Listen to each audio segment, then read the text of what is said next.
ஆமாம், முயற்சி இல்லாமல் எதுவும் வராது. கடவுளுடைய வார்த்தையை கேட்கறதுக்கு ஒரு முயற்சி வேணும். கவனமாக கேட்கணும். கேட்குற காரியங்களை இருதயத்தில் கவனமாக பதிக்கணும். பதிக்கிற காரியங்களை வீட்டில் போயிட்டு என்ன பண்ணணும்?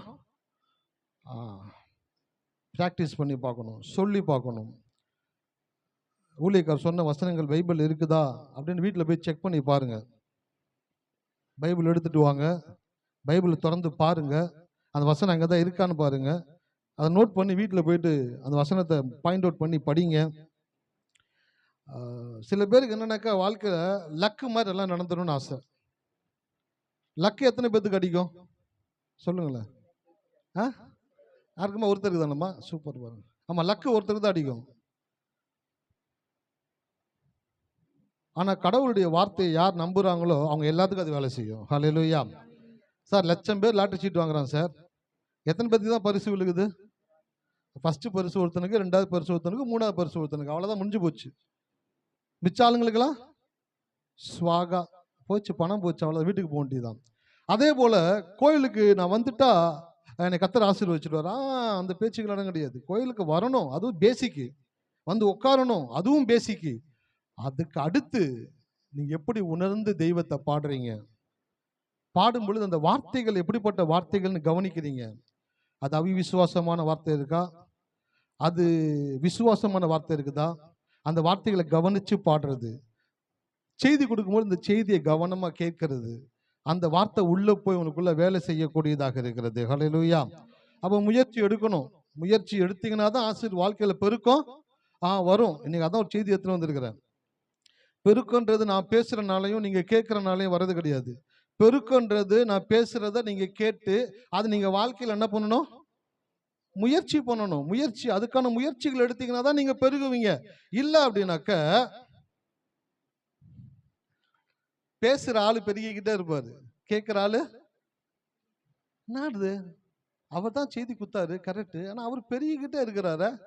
நம்ம வாழ்க்கையில ஏன் பெருக்கம் இல்லை அப்படின்னு யோசிச்சு பார்த்தீங்கன்னாக்க அப்போ கொடுக்கிறவங்க கேட்கிறவங்க 2 பேரும் அந்த வார்த்தைகளை எப்படி உள்வாங்குறாங்க, அது எப்படி முயற்சி பண்றாங்க வாழ்க்கையில, அதுதான் ஆசீர்வாதத்தை கொண்டு வரக்கூடியதாக இருக்கிறது. ஸோ இன்றைக்கு அப்போ ஒரு வசனம், ஒரு காரியத்தை எடுத்து வந்திருக்கேன், கவனத்தன்மை. அந்த கவனம் ரொம்ப கிறிஸ்தவ வாழ்க்கை ரொம்ப முக்கியம். பாருங்களேன், கவனம் இல்லை அப்படின்னாக்க வாழ்க்கையில் அவ்வளோதான். நீங்கள் ஒரு பெரிய ஒரு அச்சீவ்மெண்ட் உங்கள் லைஃப்பில் பண்ணவே முடியாது. அப்படியே 10ஓட 1 11 அதோட இது 1 கும்பலோட அப்படியே வாழ்க்கை ஓடிக்கிட்டே இருக்கும். திரும்பி பார்த்தாக்கா ஒன்றுமே இருக்காது. என்ன ஆண்டவரே அப்படின்னு கேட்டாக்கா, நீ பண்ணதான் கவனம் இல்லாமல் செய்த காரியங்களுக்கு உனக்கு அப்படிப்பட்ட காரியங்களை கொடுத்துருக்கு.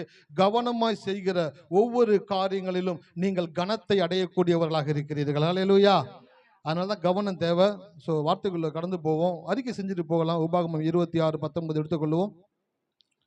நன்றி ஆண்டவரே.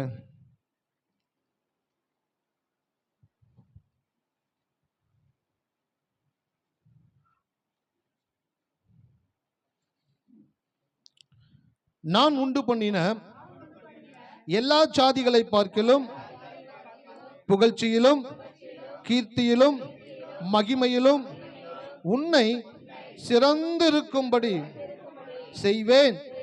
ஆமென். அவரை பார்த்து சொல்லுவோம். நீர் உண்டு பண்ணின எல்லா ஜாதிகளை பார்க்கிலும் புகழ்ச்சியிலும் கீர்த்தியிலும் மகிமையிலும் எங்களை சிறந்திருக்கும்படி செய்கிறதற்காய் ஸ்தோத்திரம் ஆண்டவரே. ஆமென். ஹல்லேலூயா.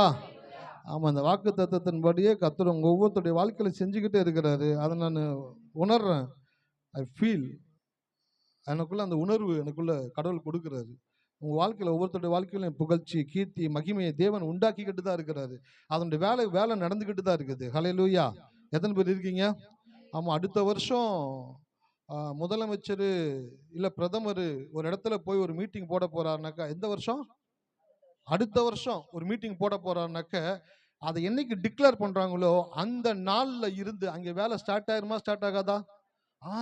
இல்லைங்க, முதலமைச்சர் பிரதமர் தானங்க, ஒரு மாசத்துக்கு முன்னாடி வேலையை பார்த்தா ஒரு வருஷத்துக்கு முன்னாடியே அங்க இருக்கிற ஆளுங்க எவன் மேல கேஸ் இருக்குது, எவன்லாம் குண்டர் சட்டத்தில் போனவன், எவன்லாம் தப்பு பண்ணவன், மொத்த பேர்த்தையும் பொறுக்குவாங்க.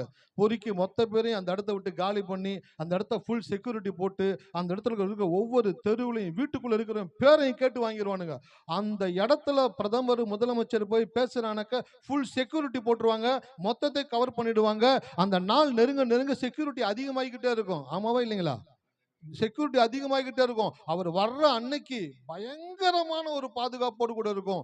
ஒவ்வொரு நொடி பொழுதும் ரொம்ப எச்சரிக்கையா இருப்பாங்க. அதே போலதான் நீங்கள் வாக்குத்தத்தத்தை அறிக்கை செய்த உடனே வேலை ஸ்டார்ட் ஆயிடுது. ஹலோ, நிறைய பேர் யோசிக்கிறாங்க, நான் சொல்லிக்கிட்டே இருக்கேன், ஒன்றும் நடக்க மாட்டேங்குதே. சொல்லிக்கிட்டே இருந்தீங்கன்னாக்கா வேலை நடந்துகிட்டே இருக்குது. பாதுகாப்பு காரியங்கள் நடக்குது, முன்னெச்சரிக்கை காரியங்கள் நடக்குது, தவறான காரியங்கள் எடுக்கிறாரு, சரியான காரியங்களை வைக்கிறாரு, தவறான நபர்களை உங்கள்ட்ட இருந்து தூக்குறாரு, சரியான நபர்களை சேர்க்கிறாரு, உங்க இடத்த கிளீன் பண்றாரு, உங்க மைண்டை கிளீன் பண்றாரு. ஸோ வாக்குத்தத்தத்தை சொன்னோன்னு கொண்டு வந்து நைட்டு சாலமோனுக்கு கடவுள் கனவுல சொன்னார்ல, உனக்கு என்னப்பா வேணும்? எனக்கு ஞானம் வேணும் ஆண்டவரே அப்படின்னு டக்குன்னு கையில கொடுத்துற மாதிரி. சரி வேணாம்னு வாக்குத்தத்தை அறிக்கை பண்ணோன்னு என் வாழ்க்கையில வந்துடும் இல்லையா? வாக்குத்தத்தத்தை அறிக்கை பண்ணோன்னு வேலை ஸ்டார்ட் ஆயிடும். சுத்திகரிக்கிற வேலை ஸ்டார்ட் ஆயிடும், களை எடுக்கிற வேலை ஸ்டார்ட் ஆயிடும், கிளீன் பண்ற வேலை ஸ்டார்ட் ஆயிடும், அந்த இடத்த வந்து சர்வைலன்ஸ்ல வைக்கிற வேலை ஸ்டார்ட் ஆயிடும். எல்லாத்தையும் கடவுள் செஞ்சுக்கிட்டு தான் இருக்கிறாரு. ஹலோ, நான் சொல்றேன், நீங்க வாக்குத்தத்தத்தை சொன்ன உடனே கடவுள் வேலையை ஸ்டார்ட் பண்ணிடுறாரு சார். ஆனா நீங்க தான் என்ன பண்ணீங்க, சொன்ன வாக்குத்தத்தத்தை மறந்துடுறீங்க. உபாகமம் 24 23 என்ன சொன்னாரு அப்படின்னு பக்கத்துல இருந்து கேட்கறது. உபாகமம் 26:19 இந்த வசனம் உள்ளத்துல பதிஞ்சிடணும். புகழ்ச்சியிலும் கீர்த்தியிலும் மகிமையிலும் என்னை சிறந்திருக்கும்படி செய்வீர் ஆண்டவரே. சிறப்பான வாக்குத்தத்தங்களை எடுத்து சொல்லுகிறவர்களுடைய வாழ்க்கையிலே மிக சிறப்பான காரியங்களை செய்வதற்கு தேவன் தன்னுடைய நேரத்தை எடுத்துக் கொள்ளுகிறார். அல்லேலூயா. எத்தனை பேர் இருக்கீங்க? ஆமா. ஆண்டவரே, நாளைக்கு எனக்கு ஒரு 10 ரூபா வேணும் ஆண்டவர், உங்களை விசுவாசிக்கிற ஆண்டவரே. அதுக்கு ஒரு பெரிய பிளான்லாம் போட தேவையில்லை. ரோட்ல போகும்போது 10 ரூபாய் கீழே கிடந்துச்சுன்னா முடிஞ்சு போச்சு கதை. கடையில் போய் 100 ரூபா கொடுக்குறீங்க, சில்லறை கேட்குறீங்க, 110 ரூபாய் கொடுக்குறான், முடிஞ்சு போச்சு கதை. அதை 10 ரூபா மீட் பண்ணிட்டார், அவ்வளோதான், முடிஞ்சு போச்சு. அதை பற்றி கவலை கிடையாது. ஆனால் ஒரு சிறப்பான ஒரு ஆசீர்வாதத்தை உங்கள் வாழ்க்கையில் அனுபவிக்க வேண்டும் என்றால் அதற்காக தேவன் பல காரியங்களை உங்களுடைய வாழ்க்கையில செய்து கொண்டிருக்கிறார். மறைவாக அவைகளை எல்லாம் செய்து முடித்து கரெக்டாக கொண்டு வந்து உங்கள் வாழ்க்கையில் உங்களை செஞ்சு தூக்கி உங்களுக்கு வேண்டிய எல்லா நன்மையை கொடுக்கும் பொழுது அப்ப தெரியும் இந்த தேவன் என் வாழ்க்கையில வேலை செய்து கொண்டிருந்தார் என்று. ஹல்லேலூயா. அப்ப அந்த வாக்குத்தத்தம் வாழ்க்கையில நிறைவேற எத்தனை பேர் விசுவாசிக்கிறீங்க? கரங்களை உயர்த்தி சொல்லுங்களேன். இந்த வாக்குத்தத்தம் என் வாழ்க்கையில வேலை செய்யும். அது என் வாழ்க்கையில உயர்வை கொடுக்கும், புகழ்ச்சியை கொடுக்கும், மேன்மையை கொடுக்கும், மகிமையை கொடுக்கும். ஆமென். ஹல்லேலூயா. ஆமா, கர்த்தர் நல்லவர். இந்த வாக்குத்தத்தத்தின்படி நீங்களும் ஆசீர்வதிக்கப்பட்டதை நான் பார்க்கணும்னு விரும்புறேன்.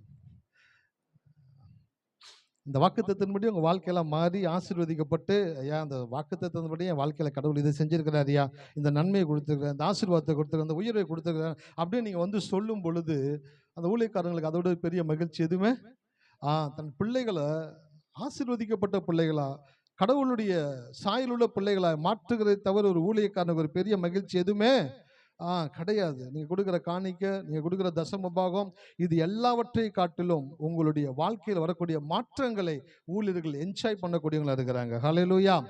ஸோ உங்க வாழ்க்கையில் இந்த வாக்குத்தத்தின்படி தேவன் உங்களை ஆசீர்வதிப்பாராக.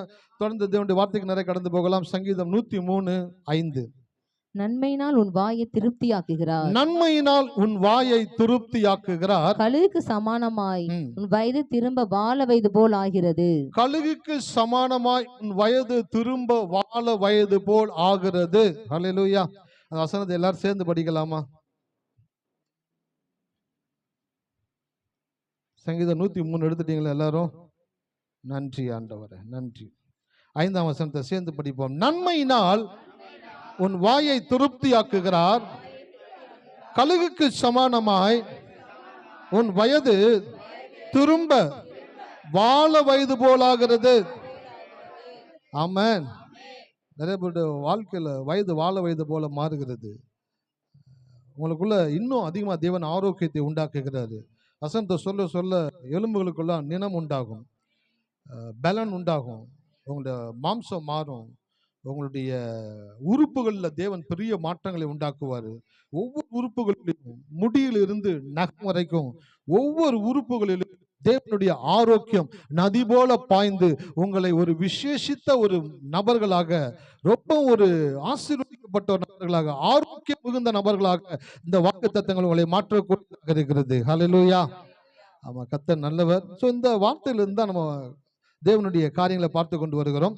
கழுகுக்கு சமானமாய் உன் வயது திரும்ப வாழ வயது போல் ஆகிறது. அந்த கழுகுனுடைய தன்மையை குறித்து அப்படியே படிச்சுட்டே வந்தோம். அதுல முதல் காரியத்தில் தான் நம்ம இன்னும் நிக்கிறோம். கழுகு அதிக உயரத்தில் பறப்பது கழுகின் தன்மை. அதே போல மனுஷனுடைய தன்மை என்னன்னாக்க, எல்லாவற்றையும் ஆண்டு கொள்ளுவதுதான் மனிதனின். ஆமா, மனிதன் அப்படின்ற வார்த்தைக்கு என்ன அர்த்தம் கொடுக்குறாங்கன்னாக்க, எல்லாவற்றையும் ஆண்டு கொள்ளக்கூடியவன், எல்லாவற்றிற்கும் அடிமைப்படுகிறவன் அல்ல, எல்லாவற்றையும் ஆண்டு கொள்ளுகிறவன். சோ மனிதன் எனக்க எதுக்குமே அடிமைப்படக்கூடாது. இன்னைக்கு உங்க வாழ்க்கையில நீங்க சின்ன சின்ன காரியங்களுக்கு உங்களுக்கு தெரியாமலே நீங்க அடிமைப்பட்டு இருக்கிறீங்க. கோயில்ல வந்து உட்கார்ந்தீங்கன்னா கர்த்தர் உங்களோடு பேசுவார். எந்தெந்த காரியங்களை நீங்க அடிமைப்பட்டு இருக்கிறீங்க, எதுல அடிமைப்பட்டு இருக்கிறீங்க அப்படின்னாக்க, பைபிளை நீங்க வாசிக்கும் பொழுது நீங்கள் ஆளக்கூடியவர்கள். வேதத்தை வாசிக்காத பொழுது நீங்க யாரு? அடிமைப்பட்டு இருக்கிறீங்க. எதுக்கு அடிமைப்பட்டு இருக்கீங்க? எதுக்கும் அடிமைப்பட்டு இருக்கிறீங்க. ஏதோ ஒரு விஷயத்தை செஞ்சுக்கிட்டு இருக்கீங்க. இதை செய்யல, ஆனா வேற ஏதோ ஒரு விஷயத்தை செய்றீங்க. அப்ப நீங்க அதுக்கு என்ன பண்ணிருக்கீங்க? அடிமைப்படுறீங்க. ஆனா வேதத்தை வாசிக்கும் பொழுது நீங்கள் ஆளக்கூடியவர்களாய் மாறுகிறீர்கள். அப்ப ஜெபிக்கிற நேரம் ஜெபிக்கல, அப்ப ஜெபிக்கலன்னா நீங்க வேற எதுக்கும் அடிமைப்பட்டிருக்கிறீங்க. அப்ப ஜெபிக்கும் பொழுது நீங்கள் ஆளக்கூடியவர்களாய் மாறுகிறீர்கள். இப்ப ஞாயிற்றுக்கிழமை மாலை வேளையில ஆண்டவர் ஆலயத்துக்கு வந்திருக்கிறோம். காலை வேளையில வந்தீங்க, இப்ப மாலை வேளையிலையும் பிரயாசப்பட்டு செலவு பண்ணி நடந்து ரயில்வே கேட்லாம் தாண்டி பெரிய காரியங்கள்லாம் செஞ்சு ஆலயத்துல வந்து உட்கார்ந்து இருக்கிறீங்க. நானும் என் ஒய்ஃபும் வந்தோம். அந்த ரயில்வே கேட்டுக்கு கீழே பார்த்தீங்கன்னா தண்ணி நிக்குது. தலையை குனிஞ்சு குனிஞ்சு மடிச்சு பைக்கை ஓட்டி கீட்டி வர்றதுக்குள்ள பயங்கர ஒரு பிரயாசம். இந்த பிரயாசங்கள்லாம் எடுத்து வந்து நம்ம ஆண்டவர் ஆலயத்துல உட்காருகிறதுக்கான காரியம் என்னன்னாக்க, தேவன் அவருடைய வாக்குத்தத்தங்களை நாம் எடுத்து. கேக்குதுங்களா? எனக்கு ரொம்ப சவுண்ட் விட்டு விட்டு வர மாதிரி கேக்குது. விட்டு விட்டு தானே வருது.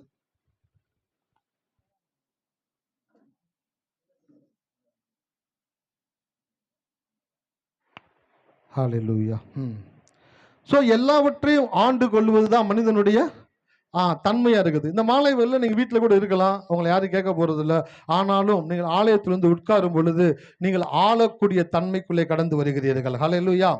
ஆமா, ஆண்டவருடைய ஆலயத்தில் வந்து உட்கார்ந்துட்டீங்க அப்படின்னாக்க, நீங்கள் எதெல்லாம் ஆள வேண்டுமோ அதற்குரிய கதாபாத்திரங்களாக தேவன் உங்களை உருவாக்கக்கூடியவராக இருக்கிறார். சோ ஆதியாகமம் 1:28 வாசிங்க. அதுல இருந்து நான் வேகமா கடந்து போக விரும்புறேன். பின்பு தேவன் அவர்களை நோக்கி, ஆம். நீங்கள் பலுகி பெருகி பூமியை நிரப்பி அதை கீழ்ப்படுத்தி சமுத்திரத்தின் மச்சங்களையும் ஆகாயத்து பறவைகளையும் பூமி மேல் நடமாடுகிற சகல ஜீவ ஜந்துகளையும் ஆண்டு கொள்ளுங்கள் என்று சொல்லி தேவன் அவர்களை ஆசீர்வதித்தார். ஆமென்.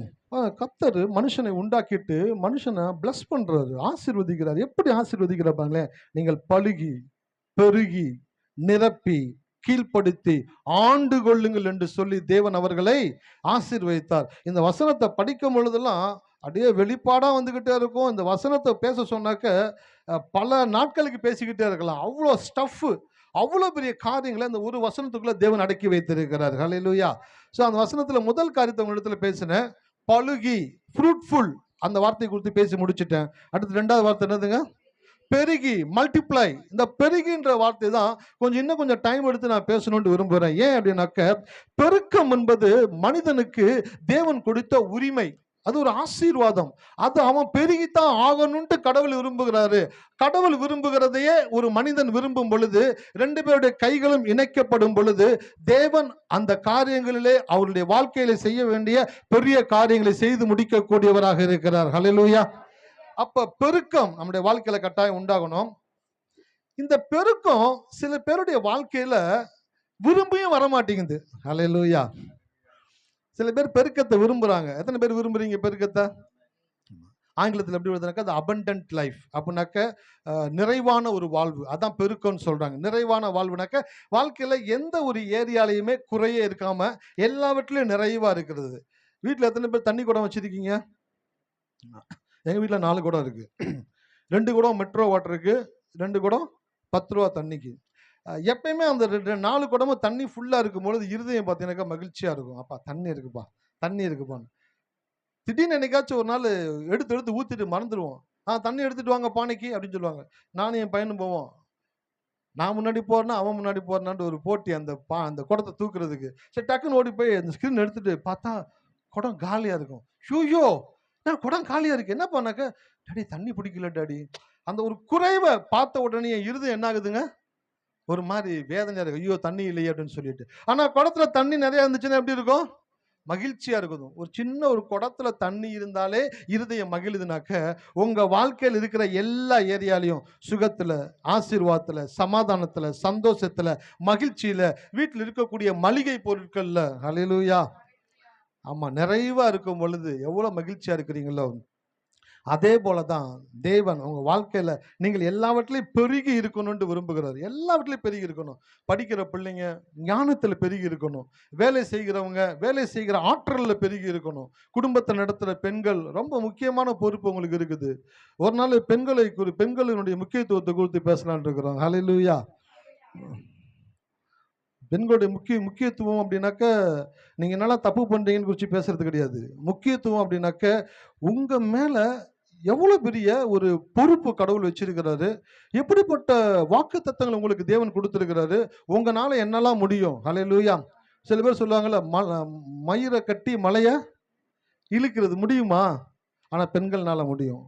ஏன் முடியும் அவங்கனால அப்படின்னாக்க, அப்படிக்குரிய ஆற்றலை தேவன் அந்த பெண்களுக்கு கொடுத்திருக்கிறார். ஸோ அப்போ அந்த பெண்களுடைய தன்மை என்ன, அவங்களுடைய வாழ்க்கையில கடவுள் என்னெல்லாம் கொடுத்திருக்கிறாரு, அவங்களாம் என்னெல்லாம் செய்ய முடியும், அதை குறித்து பேசணும்னு ஆசைப்பட்டுட்டு இருக்கிறேன். ஸோ அப்போ அந்த பெருக்கம் நம்முடைய வாழ்க்கையில ரொம்ப இன்றியமையாததா இருக்குது. அந்த பெருக்கத்தை தேவன் விரும்புகிறாரு. இந்த பெருக்கம் வரணும்னாக்க நிறைய பேர் விரும்புறாங்க, ஆனாலும் பெருக முடியல. ஏன் பெருக முடியலனாக்க, சின்ன விஷயம்தான், கவனத்தன்மை இல்லாதபடியினால அவங்க வாழ்க்கையில பெருக்கம் வர மாட்டேங்குது. இன்னைக்கு அந்த கவனத்தன்மையை நீங்க கொண்டு வரணும்னு நான் விரும்புறேன். அதுக்கு தான் செய்தி எடுத்துட்டு வந்திருக்கிறேன். எவர்கள் கவனமாய் கடவுளுடைய வார்த்தையை கையாளுகிறார்களோ, கட்டாயமாய் சொல்றேன், அவங்கனால வாழ்க்கையில குறைவோடு இருக்கவே முடியாது. அவங்க வாழ்க்கையில பெருக்கம் இருந்துகிட்டு தான் இருக்கும். ஹல்லேலூயா. அப்ப இந்த வார்த்தைகளை போறதுக்கு முன்பாக, ஆரோக்கியமான வாழ்க்கை வாழ பயிற்சி தேவை, பெருக்கமான வாழ்க்கை வாழ முயற்சி தேவை. ஹல்லேலூயா. சரி, சில பேர் பெருக்கம் அப்படின்னாக்க என்ன நினைச்சுக்கிறாங்கனாக்க, ரயில்வே ஸ்டேஷன்ல போயிட்டு அன்ரிசர்வ் டிக்கெட் எடுத்துட்டு போறாங்கல்ல. எத்தனை பேர் போயிருக்கீங்க அன்ரிசர்வ்ல? நான் கை தூக்குறேன், நான் போயிருக்கிறேன். டாய்லெட் கதவு கிட்ட சாஞ்சு போன நாட்கள்லாம் இருக்குது. டிக்கெட் கிடைக்காம அன்ரிசர்வ்ல டபான்னு ஏறி டகார்னு போறது. அந்த மாதிரி சில பேர் பெருக்கம் அப்படின்னாக்க என்ன நினைச்சுக்கிறாங்க, அன்ரிசர்வ் டிக்கெட் போல நினைச்சுக்கிறாங்க. பெருக்கம் அப்படின்னாக்கா அந்த பெருக்கத்துடைய வாக்குத்தத்தத்தை தடுத்து, நான் அந்த மாதிரி நான் பெருகுவேன், நான் கீழாயிராமல் மேலாயிருப்பேன், நான் வாழாயிராமல் தலையா இருப்பேன், நான் செய்கிற எல்லாவற்றையும் கர்த்தர் ஆசீர்வதிப்பாரு, அப்பாடா போட்டுட்டு அடுத்து என்ன பண்ணுவாங்கனாக்க, வாயை திறந்து பேசுறது பூராம என்ன பேசுவாங்க, அவிவிசுவாசம், சந்தேகம், பயம். வெள்ளை சட்டையை வாங்குறது முக்கியம் கிடையாது, வெள்ளை சட்டையை போடுறதும் முக்கியம் கிடையாது, போட்ட பிற்பாடு தான் ரொம்ப கவனமா இருக்கணும். எத்தனை பேருக்கு புரியுது? சிஸ்டர் ஒயிட் சாரி கட்டியிருக்காங்க, அவங்களுக்கு தெரியும். மழை வேற பெஞ்சு விட்டுருக்கு. வரும்போது அப்படியே சாரியை பிடிச்சின்னு ஒரு பக்கமா, எந்த பக்கம் தண்ணி இல்லையோ அந்த பக்கம் பார்த்து நிதானமா, வெள்ளை சட்டை போட்டுக்கு முன்னாடி இருக்க பைக்காரன் அடிச்சிட போறான் போலன்னு. ஸோ அந்த கவனத்தன்மை இருக்கு பார்த்தீங்களா, நான் அதை தான் பேச வர்றேன்.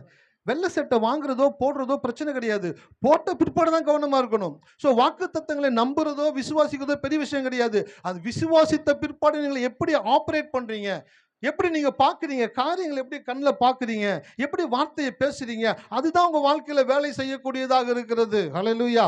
அப்ப பெருக்கன்றது அன்ரிசர்வ் டிக்கெட் எடுத்துட்டு டக்குன்னு போய் ட்ரெயின்ல ஏறுறது கிடையாது. வாக்குத்தத்தத்தை சொன்னோன்னா பெருக்கம் வந்துறது கிடையாது. பெருக்கன்றது ஃபர்ஸ்ட் கிளாஸ் ஏசி டிக்கெட்டை ரிசர்வ் பண்ணி போறாங்க பாத்தீங்களா, அந்த மாதிரி போறது தான் பெருக்கம். ஹல்லேலூயா. இருக்கீங்களா?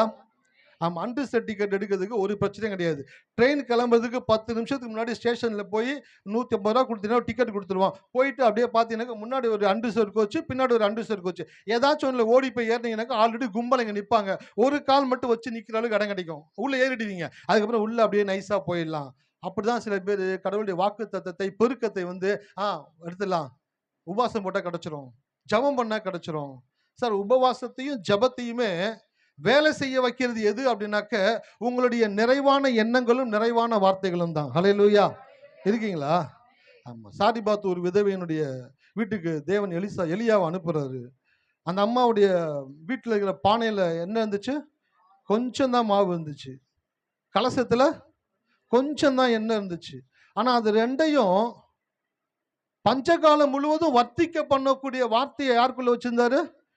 எலியாக்குள்ள வச்சிருந்தாரு. அந்த எலியா சொல்றாரு, பயப்படாத, நீ போய் செய்யி, அதுல ஒரு முதல் அடை எனக்கு கொண்டு வா, பஞ்சகாலம் முழுவதும் உன் பானையில மாவு குறையாது, உன் கலசத்துல என்ன குறையாது அப்படின்னு அந்த வார்த்தையை தீர்க்கதரிசி சொன்ன உடனே அவ போய் மாவு எடுக்கிறா, சுட்டுட்டு வந்து பார்க்கிறா, திருப்பி மாவு இருக்குது. திருப்பி மாவு எடுக்கிறா, திருப்பி வருது. அதை பார்க்க பார்க்க அவருடைய இருதயம் மகிழுது. அப்படியே இதான் இப்படி ஒரு அற்புதத்தை தேவன் செய்கிறாரு. கையில மாவை எடுக்கிற அந்த இடத்த திருப்பி மாவு ஃபில் பண்ணுது. எப்படி ஒரு அதிசயம் பாருங்க சார். அல்லேலூயா. எவ்வளவு ஒரு அதிசயம் பாருங்க சார். கலசத்துல எண்ணெய் எடுத்து ஊத்துறா, திருப்பி வைக்கிறா, அதே அளவு தான் இருக்கு. 1 லிட்டர் எண்ணெய் ஊத்துறா, திருப்பி 1 லிட்டர் இருக்கு. ஊத்துறா, திருப்பி 1 லிட்டர் இருக்கு. ஊத்த ஊத்த வந்துகிட்டே இருக்குது. அப்போ அந்த கலசத்திலையும் அந்த பானையில் இருக்கிற மாவும் எண்ணெயும் அந்த பாத்திரத்திலிருந்து வரல, தேவ மனிதனுடைய வார்த்தையிலிருந்து தான் வந்துச்சு. ஹல்லேலூயா. அப்போ உங்க வாழ்க்கையில நீங்க ஜெபிக்கலாம், உபவாசிக்கலாம். அந்த ஜெபமும் உபவாசமும் முடிந்த பிற்பாடு நீங்க எப்படி ரியாக்ட் பண்றீங்க? சில பேர் ஜெபத்துல ரொம்ப கவனமா இருப்பாங்க. சத்தம் கேக்குது, நான் ஜெபம் பண்ணிக்கிட்டு இருக்கேன், எங்க அப்பா பின் டிராப் சைலன்ஸ்ல ஜெபம் பண்ணுவாங்க. உபவாசம் இன்னைக்கு உப்பு காரம் கொஞ்சம் கம்மியா தான் இருக்கும் சாப்பாடுல, பார்த்து அட்ஜஸ்ட் பண்ணிக்கங்க. வீட்டுக்காரர்கிட்ட வேற ரொம்ப பயங்கர உபவாசமா இருக்காங்க போலன்னு சொல்லிட்டு பயங்கரமா உபவாசம் இருப்பாங்க, ஜெபம் பண்ணுவாங்க. ஜெபம் முடிஞ்சிச்சு, உபவாசம் முடிஞ்சிச்சு.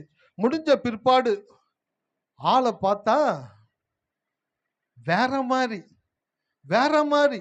ஜெபம் பண்ணும் பொழுதும் உபவாசிக்கும் பொழுதும் அவங்க தங்களை ஒரு ஆவிக்குரியவர்களாக காட்டிக் கொள்ளுகிறார்கள். ஜெபமும் உபவாசமும் முடிஞ்ச பிற்பாடு வேற மாதிரி தன்னை காட்டிக்கிறாங்க. ஆனா உண்மையிலேயே ஜெபமும் உபவாசமும் எதுக்கு தெரியுங்களா இருக்கிறீங்க? அது முடித்த பிற்பாடு உங்களுடைய ஆக்டிவிட்டிஸ்ல மாற்றங்களை கொண்டு வரதுக்காக தான் ஜெபமும் உபவாசமும். ஹல்லேலூயா. சில பேர் ஜெபிக்கும் பொழுதும் உபவாசிக்கும் பொழுதும் கரெக்டா இருப்பாங்க. முடிச்ச பிற்பாடு லுங்கியை மடிச்சு கட்டிட வேண்டியதான். வாடா, நேற்று உபவாசத்துல இருந்தேன், நீ தப்பிச்சிட்ட, இன்னைக்கு வாடா. பாவிகளா, உபவாசமும் ஜெபமும் இருக்கும் பொழுது பரிசுத்தமா இருக்கிறது இல்ல, முடிந்த பிற்பாடு உங்க ஆக்டிவிட்டிஸ் எப்படி இருக்குது அதை தான் தேவன் பார்க்கக்கூடியவராக இருக்கிறார். ஹல்லேலூயா. அப்ப ஜெபிக்கும் பொழுது உபவாசிக்கும் பொழுது ஆண்டவரை ஜெபம் பண்ணுங்க. ஆண்டவரே, ஜெபித்த பிற்பாடும் உபவாசித்த பிற்பாடும் என்னுடைய பேச்சு, என்னுடைய பார்வை, என்னுடைய செயல் பரிசுத்தமா இருக்கணும் ஆண்டவரே. அதை நான் பெற்றுக்கொள்ளுகிற வரைக்கும் நான் கவனமா இருக்கணும். ஒரு காரியத்தை கூட நான் தப்பா பார்த்துடக்கூடாது, தப்பா பேசிடக்கூடாது, நான் கவனமா இருக்கணும் ஆண்டவரேன்னு சொல்லி கவனத்தை நீங்கள் விட்டுவிடக்கூடாது. அல்லேலூயா. சபைக்கு வந்தீங்க, வரும் பொழுது தோடு கலண்டுருச்சு, வாசர் போயிடுச்சு. இப்போ அந்த தோடை கழட்டி பேக்ல போட்டு ரிலாக்ஸா உட்காந்துருப்பீங்களா? அந்த தோடை அப்பப்ப பேக்கை பார்க்கறது. சோத்ராண்டவரே, அல்லேலூயா அல்லேலூயா. ஆமா, தோடு கலண்டு போச்சு. அது வீட்டுக்கு போற வரைக்கும் வீட்டுக்காட்ட பைக்ல பார்த்து பொறுமையா பாப்பா, கையில வச்சிருக்கோம்பா, பேக்ல வச்சிருக்கோம். அவர் பாப்பாரு, ஐயோ நான் ஆட்டோல ஏற்றி விட்டலாம் போல. தோடு கலண்டதுல இருந்து அதுக்கு போய் வாசல் போட்டு மாட்டுற வரைக்கும் அவ்வளவு கவனமா இருக்கிறாங்க. ஏன்?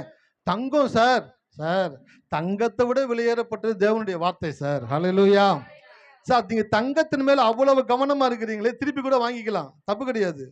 என் மனைவி நானும் ஒரு வாட்டி திருப்பூர் போயிட்டு வந்தோம். பேக்ல என்ன வச்சிருந்தாங்க? தோடுலாம் வச்சிருந்தாங்க பேக்ல. ஸ்டேஷன்ல உட்காந்துருக்கோம், ட்ரெயின் வரப்போகுது. உட்காந்துக்கிட்டு இருக்கிறாங்க. நான் ஒரு கோச்சில் ஏறுறேன், அவங்க ஒரு கோச்சில் ஏறுறாங்க. உட்காந்துக்கிட்டு இருக்கோம், ஓப்பன் பண்ணி பார்க்குறாங்க, மாற்றி ஜிப்பை போட்டாங்க. நானும் பக்கத்தில் நிற்கிறேன். நீ அந்த கோச்சில் ஏறு, நான் இந்த கோச்சில் ஏறுன்றேன். அவங்க அந்த கோச்சில் ஏறுறாங்க, நான் இந்த கோச்சில் ஏறுறேன். வண்டி ஸ்டார்ட் ஆனோன்னு ஒரு ஃபோன் வருது. சொல்லுப்பா, என்ன? இந்த மாதிரி பையில வச்சிருந்த நகை யாரோ எடுத்துட்டாங்க.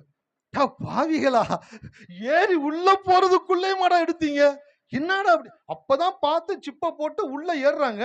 உள்ள ஏறும்பொழுது பின்னாடி ஜிப்பை ஓபன் பண்ணி நகைய தூக்கிட்டானுங்க. அழுகுறாங்க. இந்த மாதிரி ஆகி போச்சு. நான் சொன்னேன், பரவாயில்ல விடு, நகை தானே போச்சு, பரவாயில்ல வாங்கிக்கலாம், ஒன்றும் பிரச்சனை இல்லை, அது விட்டுரு, பிரச்சனை இருக்குது, யோசிக்காத, ரிலாக்ஸ் ஆயிரு அப்படின்னு சொல்லிட்டு ஒய்ஃப்ல சொல்லிட்டு அந்த கோச்சில் அவங்க இருக்க வச்சுட்டேன். யோசிச்சு பார்க்குறேன், ஸ்டேஷன்ல உட்காந்து இருந்து அந்த ஏறுறதுக்குள்ள அடிச்சிருக்கானாக்க எவ்வளவு பெரிய கில்லாடியா இருப்பான் பார்த்தீங்களா? அவன் கில்லாடியா இருக்கட்டும், நம்ம ஆளுங்க எவ்வளவு கவனக்குறைவா இருந்திருக்காங்க பாருங்க. ஜிப் அவன் திறந்து எடுக்கிற வரைக்கும் நம்மளை கண்காணிக்கவே முடியல. அப்படிதான் இன்னைக்கு பிசாசு என்ன பண்றானாக்க, உங்களுடைய கவனத்தன்மையை லைட்டா ஒதுக்கிட்டு உங்க வாழ்க்கையில் வரக்கூடிய ஆசீர்வாதங்களை ஃபுல்லா நவுட்டிக்கிட்டே இருக்கிறான். என்ன பண்றாங்க? நவட்டிக்கிட்டே இருக்கிறான்.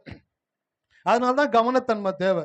ஸோ எப்படி ஒரு தோடு கலண்டா அந்த தோடை பத்திரமா போய் வாஷர் போட்டு காதில் மாட்டுற வரைக்கும் கவனமா இருக்கிறீங்களோ, அதே போல ஜெபித்த காரியத்தையும் உபவாசித்த காரியத்தையும் அடையிற வரைக்கும் கவனமா இருக்கணும். ஹல்லேலூயா.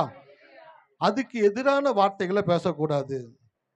அதுக்கு எதிரான காரியங்கள் நடந்தாலும் அதை நீங்க எப்படி பார்க்கணும் அப்படின்னாக்க, நான் ஜெபிச்சிருக்கேன், நான் உபவாசிச்சிருக்கேன், அதன்படி தான் என் தேவன் எனக்கு செய்வாரு.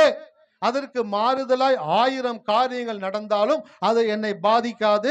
அதை நான் கவனிக்க மாட்டேன். ஏன்னா இப்ப என் கையில் இருக்கிறது தங்கத்தை விட விலையேற பெற்றது. தேவனுடைய வாக்கு தத்தத்தை நான் சுமந்து கொண்டிருக்கிறேன். ஹல்லேலூயா. இருக்கீங்களா? புரியுற மாதிரி தானே பேசிக்கிட்டு இருக்கிறேன். ஆமா, உங்களுக்கு புரியணும். அதுக்காக தான் நான் நிறைய காரியங்கள் எடுத்துக்கொண்டு உங்கள்கிட்ட பேச நான் விரும்புகிறேன். அப்போ ஆரோக்கியமான வாழ்க்கை வாழ என்ன தேவைங்க சொல்லுங்க? பயிற்சி தேவைங்க. காலையில் நடைப்பயிற்சி பண்றாங்களா? அப்புறம் உடற்பயிற்சி பண்றாங்களா? அடுத்து மனப்பயிற்சி பண்றாங்களா? அடுத்து மூச்சு பயிற்சி பண்றாங்களா? அடுத்து உணவு கட்டுப்பாடு இருக்காங்களா? இதெல்லாம் செஞ்சீங்கன்னா தான் நீங்கள் ஆரோக்கியமா வாழ முடியும். பயிற்சி செஞ்சீங்கன்னா தான் ஆரோக்கியமா வாழ முடியும். முயற்சி செஞ்சீங்கன்னா தான் நீங்க ஆசீர்வாதமா வாழ முடியும். ஹல்லேலூயா. அப்போ ஆசீர்வாதமா வாழ்றதுக்கு ஒரு ஊழியக்காரர் வந்து தலையில கை வச்சு ஜெபிச்ச உடனே உங்க வாழ்க்கையில ஓவர் நைட்ல எல்லாம் மாறுறது கிடையாது. அவர் கை வச்சு ஜெபிக்கும் பொழுது ஆசீர்வாதம் கடந்து வருகிறது. வருகிற ஆசீர்வாதத்தை நீங்கள் எப்படி கண்டெயின் பண்றீங்க? வெள்ளை சட்டையை நான் உங்ககிட்ட கொடுத்துட்டேன். அந்த வெள்ளை சட்டையை நீங்க எப்படி பராமரிச்சு வச்சிருக்கிறீங்க, அதை எப்படி உபயோகப்படுத்துறீங்க, அதை எப்படி நீங்க போட்டுக்கிறீங்க அப்படின்றத பொறுத்து தான் அதனுடைய பயன்பாடு உங்களுக்கு வருதுல. அதே போலதான் கடவுளுடைய ஆசீர்வாதம் உங்க மேல வந்த உடனே, வாக்குத்தத்தத்தை விசுவாசிச்ச உடனே நீங்க என்ன பண்ணுங்க? முயற்சி பண்ணணும். என்ன முயற்சி பண்ணணும்? கவனத்தை ரொம்பவும் செதற விடக்கூடாது. ஹல்லேலூயா. எத்தனை பேர் கவனிக்கிறீங்க? நீங்க எல்லாம் கவனிக்கணும்னு நான் விரும்புறேன். பாட்டு பாடும் போது கூட சரி, 2 சரணம் நல்லா இருக்கலாம், 3வது சரணம் நல்லா இல்லாம இருக்கலாம். அந்த 3வது சரணத்தை என்ன பண்ணக்கூடாது? பாடாம இருக்கக்கூடாது சிஸ்டர், பாடக்கூடாது. கரெக்ட். பார்த்தீங்களா? இதுதான் கவனத்தன்மை. சொன்ன பார்த்தீங்களா? பாடக்கூடாதுன்றதுக்கு பாடாம இருக்கக்கூடாதுன்னு சொல்லிட்டாங்க. அந்த ஒரு மிஸ்ஸிங் என்ன நடக்குது அப்படின்னாக்க, கவனம் மிஸ் ஆகுது. அப்போ அந்த பாடுற காரியங்கள்ல கூட நம்மளுடைய கவனத்தை தேவன் எதிர்பார்க்கிறார். ஹல்லேலூயா. எத்தனை பேர் இருக்கீங்க? ஆமா, முயற்சி பண்ணணும். முயற்சி பண்ணாம வாழ்க்கையில ஆசீர்வாதம் வராது. மன்னிச்சுக்குங்க, என்னையா இந்த மாதிரி பேசுறீங்களா? இயேசு நல்லவர்னு சொன்னாங்க, இயேசு கிட்ட வந்தா எல்லாம் நடக்கும்னு சொன்னாங்க. இன்னைக்கும் சொல்றேன், நீங்கள் எதிர்பார்க்கிறதை விட சிறப்பா உங்க வாழ்க்கையில கடவுள் செய்வாரு. ஆனால் கவனத்தன்மை தேவை. ஹல்லேலூயா. நீங்கள் எவ்வளவுக்கு எவ்வளவு கவனமாக இருக்கிறீர்களோ அவ்வளவுக்கு அவ்வளவு நீங்கள் தேவனுடைய ஆசீர்வாதத்துல கடந்து வந்து கொண்டே இருக்கலாம். அப்ப ஆரோக்கியமான வாழ்வுக்கு என்ன தேவைங்க? பயிற்சி தேவை. என்னென்ன பயிற்சி தேவை? நடைப்பயிற்சி தேவை, உடற்பயிற்சி தேவை, மனப்பயிற்சி தேவை, மூச்சு பயிற்சி தேவை, உணவு பழக்க வழக்கங்கள்ல ஒரு கட்டுப்பாடு தேவை. இதெல்லாம் செஞ்சாதான் உங்களால ஆரோக்கியமான ஒரு வாழ்க்கை வாழ முடியும். அதுக்கு என்ன தேவை? அதிகமா டைம். எல்லாரும் சொல்ல நான் கேட்கணும்னு விரும்புறேன். ஆமா, ஆரோக்கியமா வாழ்றதுக்கு நீங்க அதிகமா என்ன கொடுக்கணும்? டைம் கொடுக்கணும். டைம் ரொம்ப முக்கியம். வாக்கிங் போறதுக்கு 1/2 மணி நேரம் டைம்னா 1/2 மணி நேரம் கொடுக்கணும். உடற்பயிற்சிக்கு 1/2 மணி நேரம் 1/2 மணி நேரம் கொடுக்கணும். உடற்பயிற்சி செய்யணும், தியான பயிற்சி செய்யணும், மூச்சு பயிற்சி செய்யணும், உணவு கட்டுப்பாடு, இதுக்கெல்லாம் நேரத்தை கொடுக்கும் பொழுதுதான் அந்த டைம் தான் என்ன பண்ணுதுனாக்க ஆரோக்கியமாய் வாழ உதவி செய்கிறது. அதே போல ஆசீர்வாதமாய் வாழ்வதற்கு முயற்சி தேவை. அந்த முயற்சிக்கும் டைம் தேவை. அதான் 2 நாளைக்கு முன்னாடி சொன்னேன். முன் கோபம் உன்னை வாழ்க்கையில் முன்னுக்கு போக விடாது, முன் எச்சரிக்கை உன்னை வாழ்க்கையில் பின்னுக்கு இழுத்து விடாது. எத்தனை பேருக்கு புரியுது? முன் கோபம் உன்னை வாழ்க்கையில் முன்னுக்கு, ஆமா, முன் எச்சரிக்கை உன்னை வாழ்க்கையில் பின்னுக்கு இழுத்து விடாது. அப்ப கவனமா இருக்கணும். எந்த ஒரு காரியத்தை எடுத்தாலும் டக்குன்னு கோவப்பட்டுறக்கூடாது. 2 நாளைக்கு முன்னாடி ஒரு ஸ்டேட்டஸ் ஒன்று எழுதினேன். சில பேர் சுருக்குன்னு பேசுவாங்க, ஆனா அதை நம்ம விளையாட்டா எடுத்துக்கணும். நம்ம விளையாட்டா பேசுவோம், ஆனா அவங்க என்ன இந்த மாதிரி பேசிட்டீங்க, அடேங்க அப்பா, நீ பேசுற வார்த்தைலாம் சுருக்குன்னு ஊசியில குத்துற மாதிரி இருக்குது. அதை நாங்களாம் பொறுத்துட்டு போறோம், அமைதியா போறோம். நாங்க ஒரு வார்த்தை சொன்னாக்க, இல்லை நான் விளையாட்டுக்கு தானே சொன்னேன். அப்ப நாங்க மட்டும் என்ன வேடிக்கை சொன்னோம்? நாங்களும் விளையாட்டுக்கு தான் சொன்னோம். அப்ப அவங்களுக்கு என்னன்னாக்க, அவங்க வினையா சொல்றதெல்லாம் நம்ம வேடிக்கையா எடுத்துக்கணுமா, நம்ம வேடிக்கையா ஒரு வார்த்தை சொன்னா அது அவங்களுக்கு வினையாயிடுமா? இன்னைக்கு மக்கள் அப்படிதான் இருக்கிறாங்க.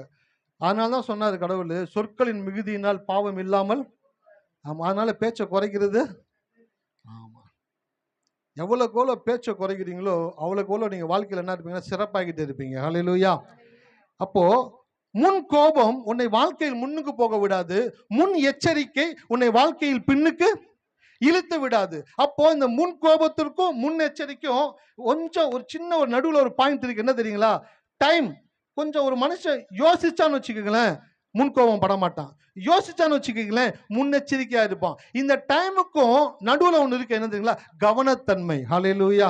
எத்தனை பேர் இருக்கீங்க? ஆமா. எப்போ நம்மளுடைய கவனம் வாழ்க்கையில மிஸ் ஆகுதோ அப்பதான் நம்ம வாழ்க்கையில ஆசீர்வாதங்களை மிஸ் பண்ணக்கூடியவங்களா இருக்கிறோம். சோ கவனத்தோடு இருக்கும் பொழுது நீங்கள் ஆசீர்வாதத்தோடு தான் இருந்து கொண்டிருக்கிறீர்கள். ஹல்லேலூயா. ஆமா, உங்க கையில ஒரு கண்ணாடி பாத்திரத்தை கொடுத்துருக்கேன்னு வச்சுக்கோங்களேன். சர்ச்சு முடிஞ்சிச்சு, எல்லாம் வீட்டுக்கு போறீங்க, வெயிட் பண்ணுங்கம்மா அப்படின்னு சொல்லிட்டு ஒரு கண்ணாடி பாத்திரம் ரொம்பவும் காஸ்ட்லி, ஆனா அது ரொம்பவும் எச்சரிக்கையா அதை கையாளணும். டப்புன்னு வச்சா உடஞ்சு போயிடும், அமுக்குனீங்கன்னா உடஞ்சு போயிடும். ரொம்ப சென்சிட்டிவா அதை வச்சிருக்கணும் அப்படின்னு சொல்லிட்டு ஒரு கண்ணாடி பாத்திரத்தை உங்கள்கிட்ட கொடுக்குறேன். அப்ப அந்த கண்ணாடி பாத்திரத்தை வாங்கின நீங்க எப்படி அதை வச்சிருப்பீங்க? நான் சொல்லிட்டேன், ஹேண்டில் வித் கேர், ரொம்ப கவனமா அதை கையாளுங்கன்னு சொல்லிட்டேன். அப்ப நீங்க அந்த பொருளை எப்படி எடுத்துட்டு போவீங்க? வீட்டுக்கு எடுத்துட்டு போகும்போது கவனமா எடுத்துட்டு போவீங்க. ஒரு பையன் வேகமா ஓடி வர்றான், என்ன பண்ணுவீங்க? பொருளை என்ன பார்த்து போடா.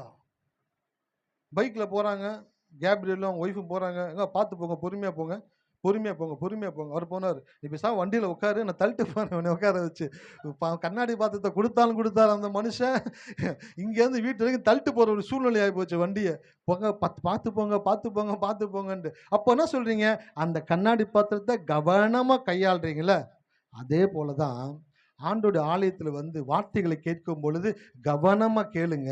வீட்டுக்கு போகும் பொழுது, பைக்கில் போகும் பொழுது சாண்ட்விச் சாப்பிடலாமா, முட்டை போண்டா சாப்பிடலாமா அப்படின்ட்டு பேசிக்கிட்டு கடை வரைக்கும் போறதை விட, செய்தி முடிஞ்சு வெளியில போனோன்னு அந்த வார்த்தையை அந்த ஊழியக்கார் சொன்னார்ல, அண்ணன் சொன்னார்ல, பிரதர் பேசினார் பார்த்தீங்களா, அதில் அந்த ஒரு விஷயம், அந்த கவனத்தன்மைன்னு சொன்னார்ல, ரொம்ப பிடிச்சிருந்துச்சு எனக்கு.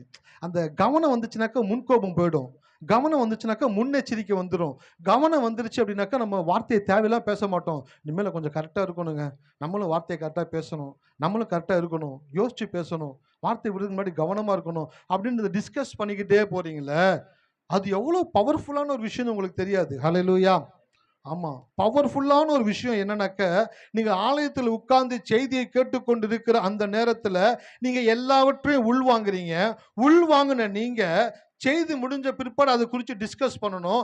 வீட்டுக்கு போற வரைக்கும் அதை குறித்து பேசிக்கிட்டே போனீங்க அப்படின்னாக்க அது உங்களுடைய ஆழ் மனதில போய் தங்கக்கூடியதாக இருக்கிறது.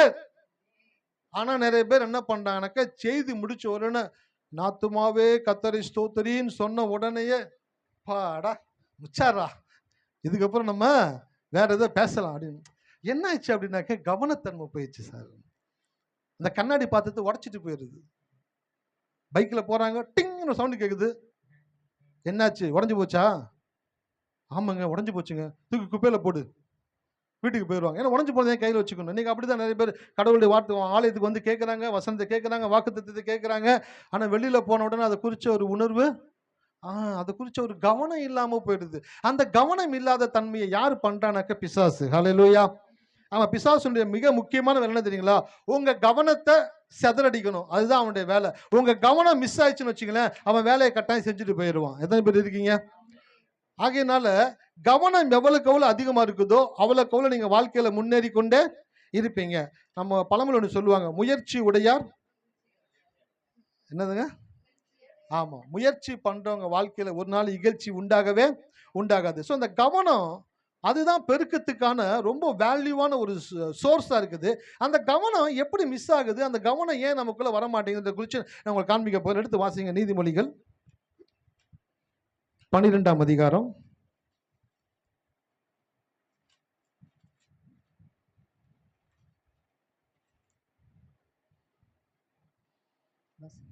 24வது வசனத்தை ஒரு வாசிக்க கேட்போம்.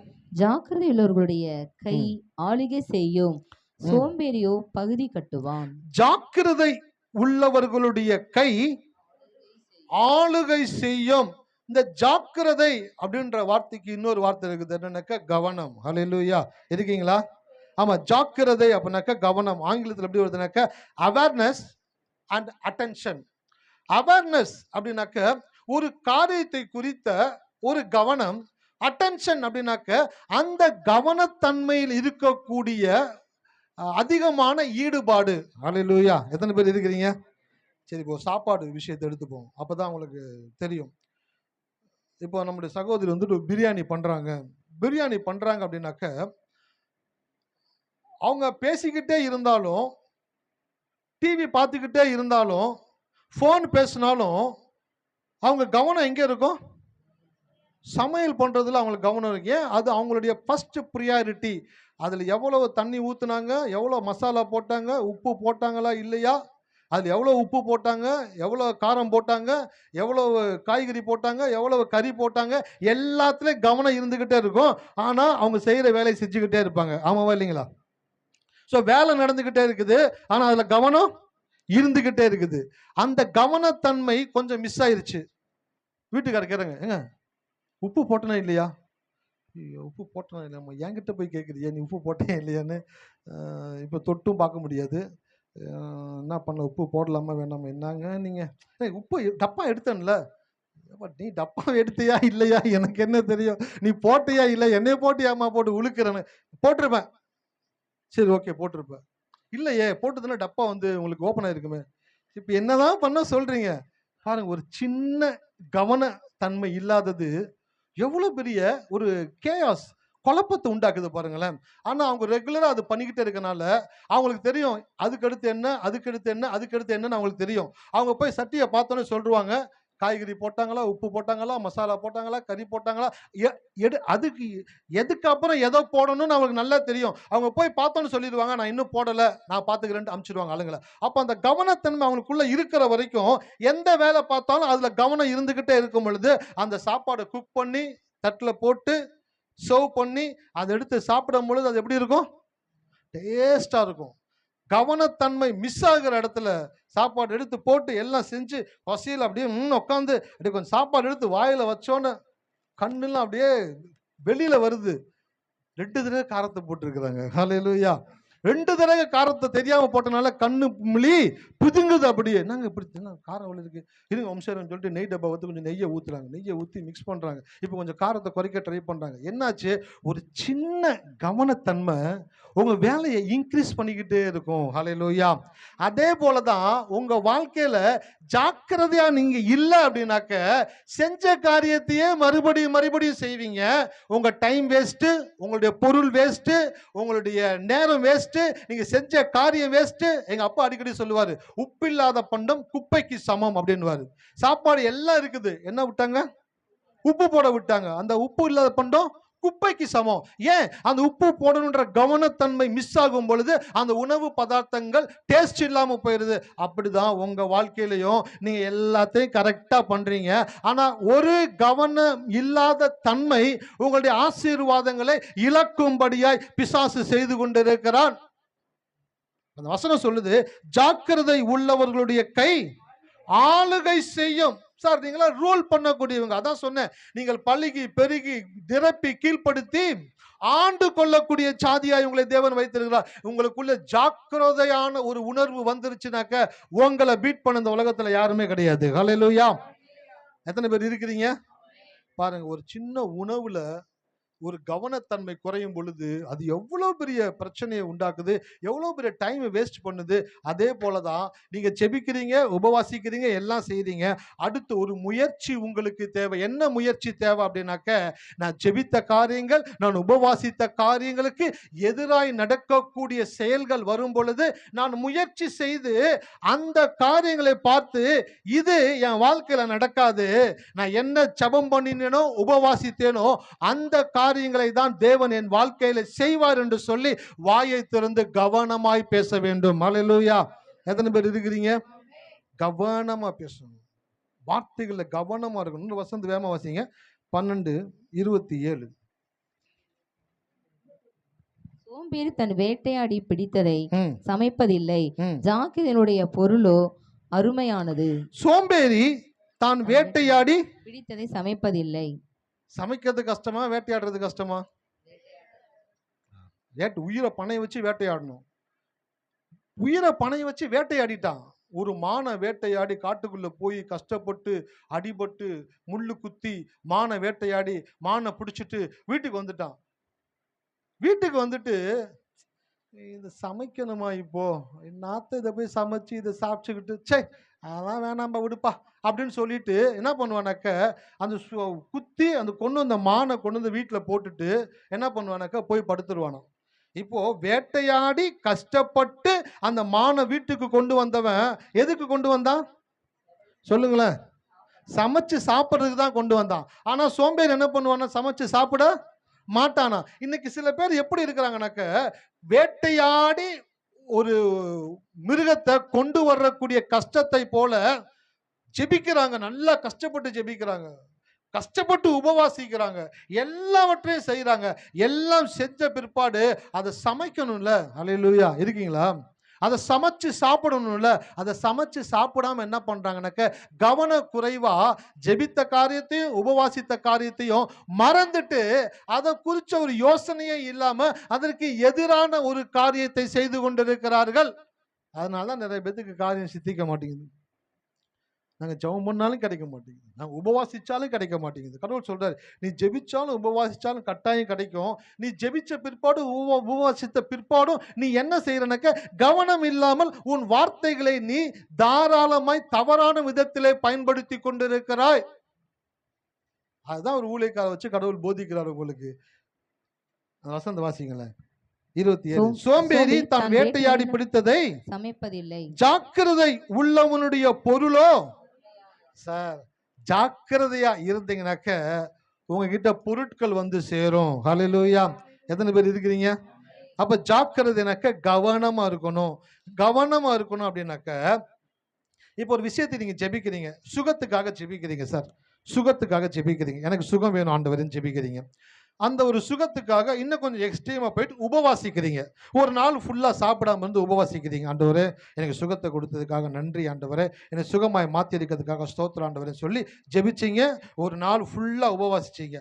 உபவாசிச்சுட்டு வெளியில வந்த பிற்பாடு உங்களுடைய பார்வை எப்படிப்பட்ட ஒரு பார்வையா இருக்கணும் அப்படின்னாக்க, நீங்கள் சுகமானவர்களாக நீங்கள் உங்களை பார்க்க வேண்டும்.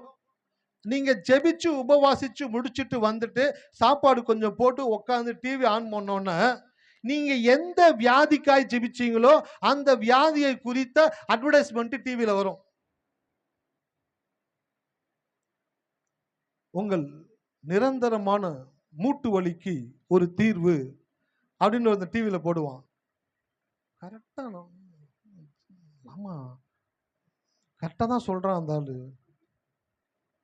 நீங்க இந்த லேகியத்தை டேய் 6 மாசம் சாப்பிட்டு வந்தீங்கன்னாக்க வாங்கி ட்ரை பண்ணி தான் பார்க்கலாம்னு நினைக்கிறேன், சாப்பிட்டு தான் பார்ப்போமே அப்படின்னு சொல்லிக்கிட்டே இருப்பீங்க.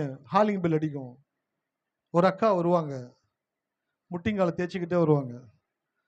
என்னக்கான்னு கேட்டாங்க, அந்த பாலா போன முட்டிங்கால் வியாதி இருக்கு பத்தியா?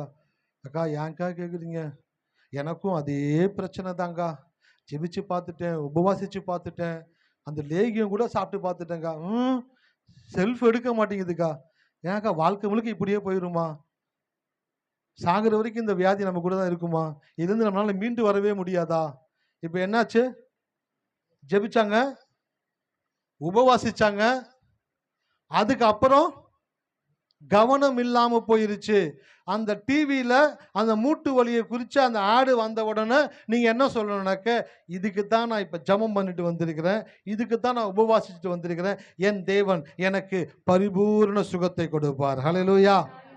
ஹாலிங் பெல் அடிக்கிற சத்தம் கேட்டு வெளியில போறீங்க, அந்த அக்கா வர்றாங்க, அந்த அக்கா மூட்டு வலியை குறித்து அவங்க கிட்ட பேசுறாங்க. அப்போ நீங்க அவங்க கூட சேர்ந்து கவனம் இல்லாம அவங்க கூட கை கோர்த்து அதையே பேசக்கூடாது. அக்கா, நான் இப்பதான் ஜெபம் பண்ணிட்டு வந்திருக்கிறேன், நான் உபவாசிச்சிருக்கிறேன். கர்த்தர் கட்டாயமாக நாம் ஜெபிக்கிற ஜெபங்களையும் உபவாசத்தையும் தேவன் கனப்படுத்தக்கூடியவராக இருக்கிறார்.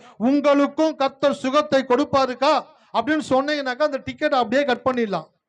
வாங்கக்கா கொஞ்சம் தண்ணி குடிச்சிட்டு போங்கக்கா, அவங்க கொஞ்சம் டீ கொஞ்சம் கொடுமான்னு கேட்பாங்க. என்னக்கா டீ மட்டும் கேட்குறீங்க, சாப்பாடு சாப்பிடுங்கக்கா, கொஞ்சம் சாப்பாடை போட்டு கொடுக்குறீங்க.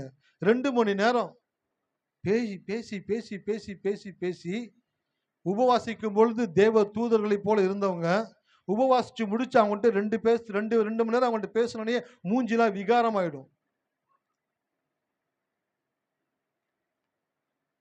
பேய்த்தனமாயிருவாங்க. என்ன ஆச்சு? நல்லா தானே உபவாசிச்சீங்க. அதுக்கப்புறம் என்னாச்சு? கவனம் இல்லாம போயிருச்சு. அந்த கவனம் இல்லாத தன்மை தான் உங்க பெருக்கத்தை கெடுத்து கொண்டிருக்கிறது. ஹல்லேலூயா. இன்னொரு வசந்த வேகமா வாசிங்க. 13:4. சோம்பேறியுடைய ஆத்துமா விரும்பி ஒன்றும் பெறாது, ஜாக்கிரதையுள்ளவர்களுடைய ஆத்துமாவோ புஷ்டியாகும். ஜாக்கிரதை உள்ளவர்களுடைய ஆத்துமாவோ, ஜாக்கிரதையா இருந்தீங்கன்னாக்கா எப்படி இருப்பீங்க? சொந்த லோக்கல் தமிழ்ல தான் சொல்லுங்களேன். ஜாக்கிரதை உள்ளவங்களா இருந்தா எப்படி இருப்பீங்க? குண்டா இருப்பீங்கன்னு சொல்லுங்களேங்க. புஷ்டின்ற வார்த்தைக்கு குண்டா இருப்பாங்கன்னு தான் அர்த்தம். அப்படின்னாக்கா நல்ல ஆரோக்கியமா. சில பேர் குண்டா இருக்கிறது வியாதி நினைச்சுக்கிறாங்க. ஒரு டாக்டர் ஒருத்தரை பார்க்க போனேன். என்னோட ஹைட்டு, என்னோட வெயிட்டு. நான் பார்த்தேன், என்னடா தெரியாதனமா இந்த ஆள்கிட்ட வந்துட்டேன், இவருக்கே பிரச்சனை இருக்குது, நமக்கு என்ன பிரச்சனை சொல்ல போறான்னு சொல்லி அவர்கிட்ட கேட்டாக்கா, தம்பி நீங்க என்ன பாக்குறீங்கன்னு தெரியுது, என்ன யோசிக்கிறீங்கன்னு தெரியுது. தீர்க்கதரிசியா இருப்பார் போல. மூஞ்சியை பார்த்தோன்னே சொல்றாரு, என்னடா உங்களோட ஹைட்டா இருக்கிறான், உங்களோட வெயிட்டா இருக்குன்றீங்களா? தம்பி நிறைய பேர் குண்டா இருக்கிறதுனால வியாதி நினைச்சுக்கிறாங்க. குண்டா இருக்கிறது வியாதி கிடையாது தம்பி. குண்டா இருந்தாலும் ஆரோக்கியமா இருக்கிறாங்களா? ஹல்லேலூயா. இருக்கீங்களா? ஆமா. அதனால புஷ்டின்ற வார்த்தை என்னன்னாக்கா குண்டுனாக்கா பலவீனமானது, வியாதி நினைச்சக்கூடாது. குண்டா இருக்காங்கனாக்கா ஆரோக்கியமா, ஆசீர்வாதமா, கவலை இல்லாம, மகிழ்ச்சியா, சந்தோஷமா இருக்கிறாங்கன்னு அர்த்தம். ஹல்லேலூயா. அப்ப அந்த வசனம் மறுபடியும் படிங்க. சோம்பேறியுடைய ஆத்துமா விரும்பியும் ஒன்றும் பெறாது, ஜாக்கிரதை உள்ளவருடைய ஆத்துமாவோ புஷ்டியாகும். ஜாக்கிரதை உள்ளவருடைய ஆத்துமா புஷ்டியாகும். அந்த 2 அம்மாவை நான் பாக்குறேன். வரும்போது கொஞ்சம் குண்டா இருந்தாங்க, ஆனா இப்ப கொஞ்சம் வெயிட் கம்மியா இருக்குது. கொஞ்சம் வெயிட் நீங்க போடணும். ஹல்லேலூயா. கவலைப்படாதீங்க. நீங்கள் கவலைப்படுகிறதுனால் எவன் உங்கள் சரீர அளவோடு ஒரு முழத்தை கூட்டுவான். எவ்வளோ கவலைப்பட்டீங்கனாலும் எடை தான் கம்மியாகும். அதை தாண்டி எங்க அப்பா எல்லாவற்றையும் பார்த்து கொள்ளுவாரு, அவர்னால எல்லாவற்றையும் மாற்ற முடியும் அப்படின்னு சொன்னீங்கன்னாக்க, தட்டுல சாப்பாடை போட்டோன்னா எக்ஸ்ட்ரா ஒரு புடி உள்ள போகும். இல்லைனாக்க தட்டுல சாப்பாடை போட்டுட்டு அப்படியே பணிஞ்சுக்கிட்டே இருப்பீங்க. அதுலேயே கை கழுவிடுவீங்க, அதை கொண்டு போய் அப்படியே கொட்டிடுவீங்க. நீங்க கஷ்டப்பட்டு சமைச்ச சாப்பாடு, நீங்க உப்பு காரம் பார்த்து சமைச்ச சாப்பாடு, அதை தட்டில் போட்டுட்டு அதை சாப்பிட்ற உட்கார நேரத்தில் பல காரியங்களை யோசிச்சுட்டு கவலைப்பட்டுட்டு அதை அப்படியே பிணைஞ்சு ஒன்றும் இல்லாமல் பண்ணி அதிலே கை கழுவி அதை கொண்டு போய் குப்பை டப்பாவில் போட்டுட்டு வந்தீங்கன்னாக்க உங்கள் இடம் என்ன ஆகிடும்? கம்மியாயிடும். 2 பேரோட எடையும் கூட்டணும். நல்லா சாப்பிடுங்க. ஹல்லேலூயா. நல்லா சாப்பிடுங்க. நீங்கள் எவ்வளோக்கு எவ்வளோ சாப்பிட்டு நல்லா இருக்கீங்களோ அப்போதான் பிசாசு வெக்கப்பட்டு போவான். ஹல்லேலூயா. நிறைய பேர் என்ன நினச்சிக்கிறானாக்க, எலும்பும் தோலும் அப்படியே சபைக்கு வந்தால் கடவுள் ஏதாச்சும் பார்த்து பண்ணுவார். எலும்பும் தோலும் வந்தீங்கன்னா கடவுள் பார்த்து பண்ண மாட்டார். நல்லா புஷ்டியா, நல்லா அழகா, நல்லா ஆரோக்கியமா கடவுளுடைய ஆலயத்தில் உட்காந்து பாடி துதிச்சு ஆராய்ச்சி கடவுளுடைய வார்த்தை கேட்டீங்கன்னா தான் உங்களுடைய வாழ்க்கையில் ஆசீர்வாதத்தை தேவன் கொடுத்து கொண்டே இருப்பார். ஹல்லேலூயா. அப்ப என்ன வசனம் போட்டிருக்கு பாருங்க. சோம்பேறியுடைய ஆத்துமா விரும்பியும் ஒன்றும் பெறாது, ஜாக்கிரதை உள்ளவர்களுடைய ஆத்துமாவோ. சார் நீங்க எல்லாம் ஆரோக்கியமா ஆசீர்வாதமா இருக்கணும்னு தேவன் விரும்புறார் சார். நீங்க பெருகி இருக்கணும், எல்லாவற்றிலையும் நீங்கள் பெருகி இருக்கணும்னு நினைக்கிறார் சார். அந்த பெருகி இருக்கிறதுக்கு உங்களுடைய ஜாக்கிரதை ரொம்ப முக்கியமா இருக்கிறது, உங்களுடைய கவனம் ரொம்ப முக்கியமா இருக்கிறது. இன்னொரு வசனத்தை எடுத்து வாசிங்க. 21:5. ஜாக்கிரதையுடைய நினைவுகள் செல்வத்துக்கும் பதனுடைய நினைவுகள் தரித்திரத்துக்கும் ஏதுவாகும். ஜாக்கிரதை உள்ளவனுடைய நினைவுகள் செல்வத்துக்கும். செல்வம் அப்படின்னாக்கா நீங்க யாரோ ஒருத்தர் பேரு நினைச்ச கூடாது. செல்வம் அப்படின்னாக்கா ஆசீர்வாதம். ஹல்லேலூயா. ஆமா. ஜாக்கிரதை உள்ளவர்களுடைய நினைவுகள் செல்வத்துக்கும். எத்தனை பேருக்கு செல்வம் வீட்டில் வரணும்னு ஆசைப்படுறீங்க? ஹல்லேலூயா. எங்க அக்கா பையன் ஒருத்தர் இருக்கான் சார், செல்வம். அவன் ரொம்ப வருஷம் ஆச்சு வீட்டுக்கு வந்து. அவன் வரணுமா? அந்த செல்வத்தை குறித்து பேசல. செல்வம் அப்படின்னாக்க ஒரு 2 சவரன் செயினை கலட்டி எங்கே வச்சேன் அப்படியே யோசிக்கிறீங்க பார்த்தீங்களா? அதுதான். ஆனா நிலைமை இப்ப எப்படி இருக்கு அப்படின்னாக்க, 1 கிராம் தோட எங்க வச்சோன்னு தேடிக்கிட்டு இருக்கிற ஆட்கள் தான் நிறைய இருக்கிறீங்க. ஹalleluya. 1 கிராம் உப்பு, 1 கிராம் இன்னைக்கு 1 கிராம் என்ன தெரியுங்களா ரேட்டு? 9,000 வைக்கிறான். செய்குலி சேதாரம்லாம் போட்டா 10,000 கிட்ட ஆயிப்போச்சு. 1 கிராம். இந்த 1 கிராம் எங்க போச்சுன்னு தெரியலையே. அப்பனாக்கா செல்வம் கிடையாது. ரொம்ப வறுமையில் இருக்கீங்கன்னு அர்த்தம். ஹalleluya. அப்ப ஜாக்கிரதை உள்ளவனுடைய நினைவுகள். அப்ப நீங்க ஜாக்கிரதையா இருந்தா உங்க வாழ்க்கையில என்ன வரும்? நீங்க எதுல ஜாக்கிரதையா இருந்தா செல்வம் வரும்? நீங்க செல்வம் என் வாழ்க்கையில வேணும் ஆண்டவரே, ஆசீர்வாதம் வேணும் ஆண்டவரே, என்னுடைய வருமானம் ஆசீர்வதிக்கப்படணும், எங்க பேங்க்ல அக்கௌண்ட்ல பணம் இருக்கணும், நாங்க ஒரு நாள் குறைவை பார்க்கக்கூடாது, அடுத்த மாசத்துக்கு என்ன பண்ணுவோம்னு கையை தேய்க்கக்கூடாது, அடுத்த மாசம் என்ன பண்ண போறோம்னு யோசிக்க கூடாது, பல மாதங்களுக்கு வேண்டிய பணங்கள் எங்க அக்கௌண்ட்ல நிரம்பி இருக்கணும் ஆண்டவரே அப்படின்ட்டு நினைக்கிறீங்க பார்த்தீங்களா? எத்தனை பேர் நினைக்கிறீங்க? நினைக்கிறீங்களா? அதுதான் செல்வத்துக்கான காரியங்கள். அப்படி நினைக்கிற நீங்க ஜாக்கிரதையா இருக்கணும். எதுல ஜாக்கிரதையா இருக்கணும்? சொல்ற ஒவ்வொரு வார்த்தையிலும் ஜாக்கிரதையா இருக்கணும். என்ன சொல்லணும் வார்த்தைங்களா? காலையில் எழுந்த உடனேயே என் வீட்டில ஆஸ்தியும் ஐஸ்வர்யமும் நிறைவாய் இருக்கும். போய் பாக்குறீங்க, பெருங்காய டப்பால பெருங்காயம் இல்ல, தூக்கி அடிக்க கூடாது டப்பாவை. வீட்டுக்காரு காலில் வந்து விழுகிற மாதிரி, என்னம்மா டப்பா தூக்கி போடுற? ஆமா, பொழைக்கிற லட்சணத்துக்கு பெருங்காயம் கூட டப்பா வீட்டில் இல்லை. உலகத்தான் செய்யற காரியங்கள். ஒரு கிறிஸ்தவ பெண் எப்படி இருக்கணும்? திறக்கும் பொழுது அங்க விஷயம் இல்லையா? கோவத்தை கணவர் மேல காட்டக்கூடாது, டப்பா கிட்ட காட்டணும். டப்பா கிட்ட எப்படி காட்டணும்? கீழே போட்டு சக்கு சக்கு சக்குன்னு மிதிக்க கூடாது டப்பாவை. டப்பாவை பார்த்து சொல்லணும், என் வீட்டுல எல்லாமே நிறைவா இருக்கும், பெருகி இருக்கும்.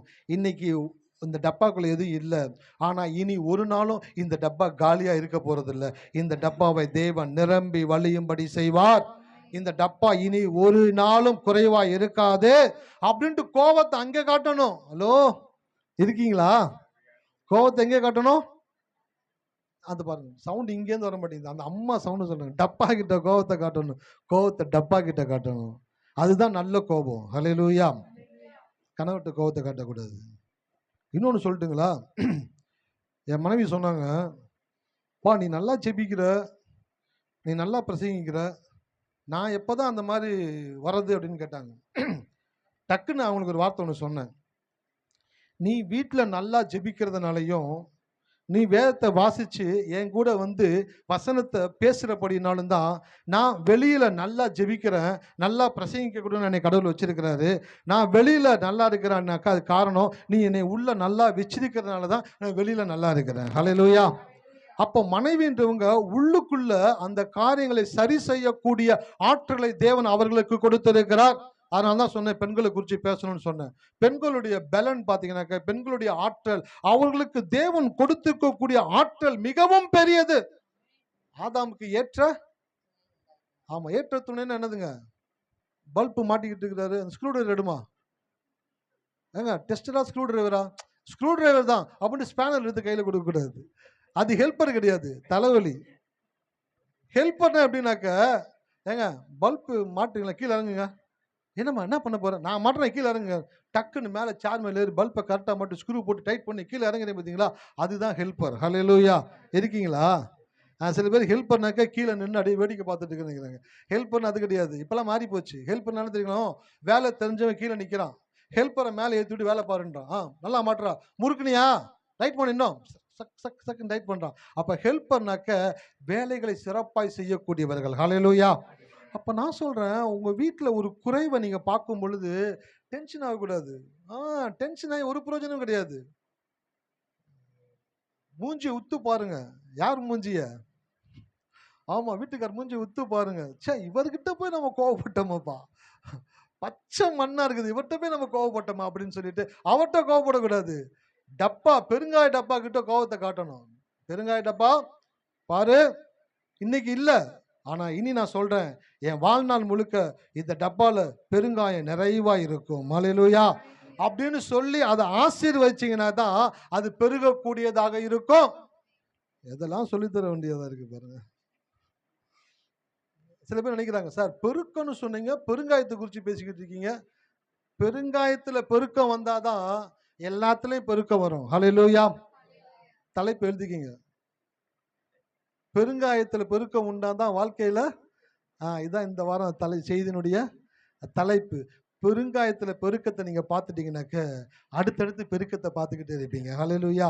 எப்போ நீங்க சின்ன விஷயத்துல கடவுளுடைய அற்புதத்தை நீங்க ருசிக்க ஆரம்பிச்சிடுவீங்களோ, அதுக்கப்புறம் பெரிய பெரிய காரியங்கள் நீங்க வாழ்க்கையில அனுபவிக்க ஆரம்பிச்சிடுவீங்க, எதிர்பார்க்க ஆரம்பிச்சிடுவீங்க. உங்க கவனத்தன்மையை கரெக்டா வச்சுப்பீங்க, கரெக்டா பேசுவீங்க, கரெக்டா யோசிப்பீங்க, கரெக்டா வார்த்தையை யூஸ் பண்ணுவீங்க. ஒரு வசந்த வாசிங்க, வேகமா கடந்து போகலாம். 22, 29.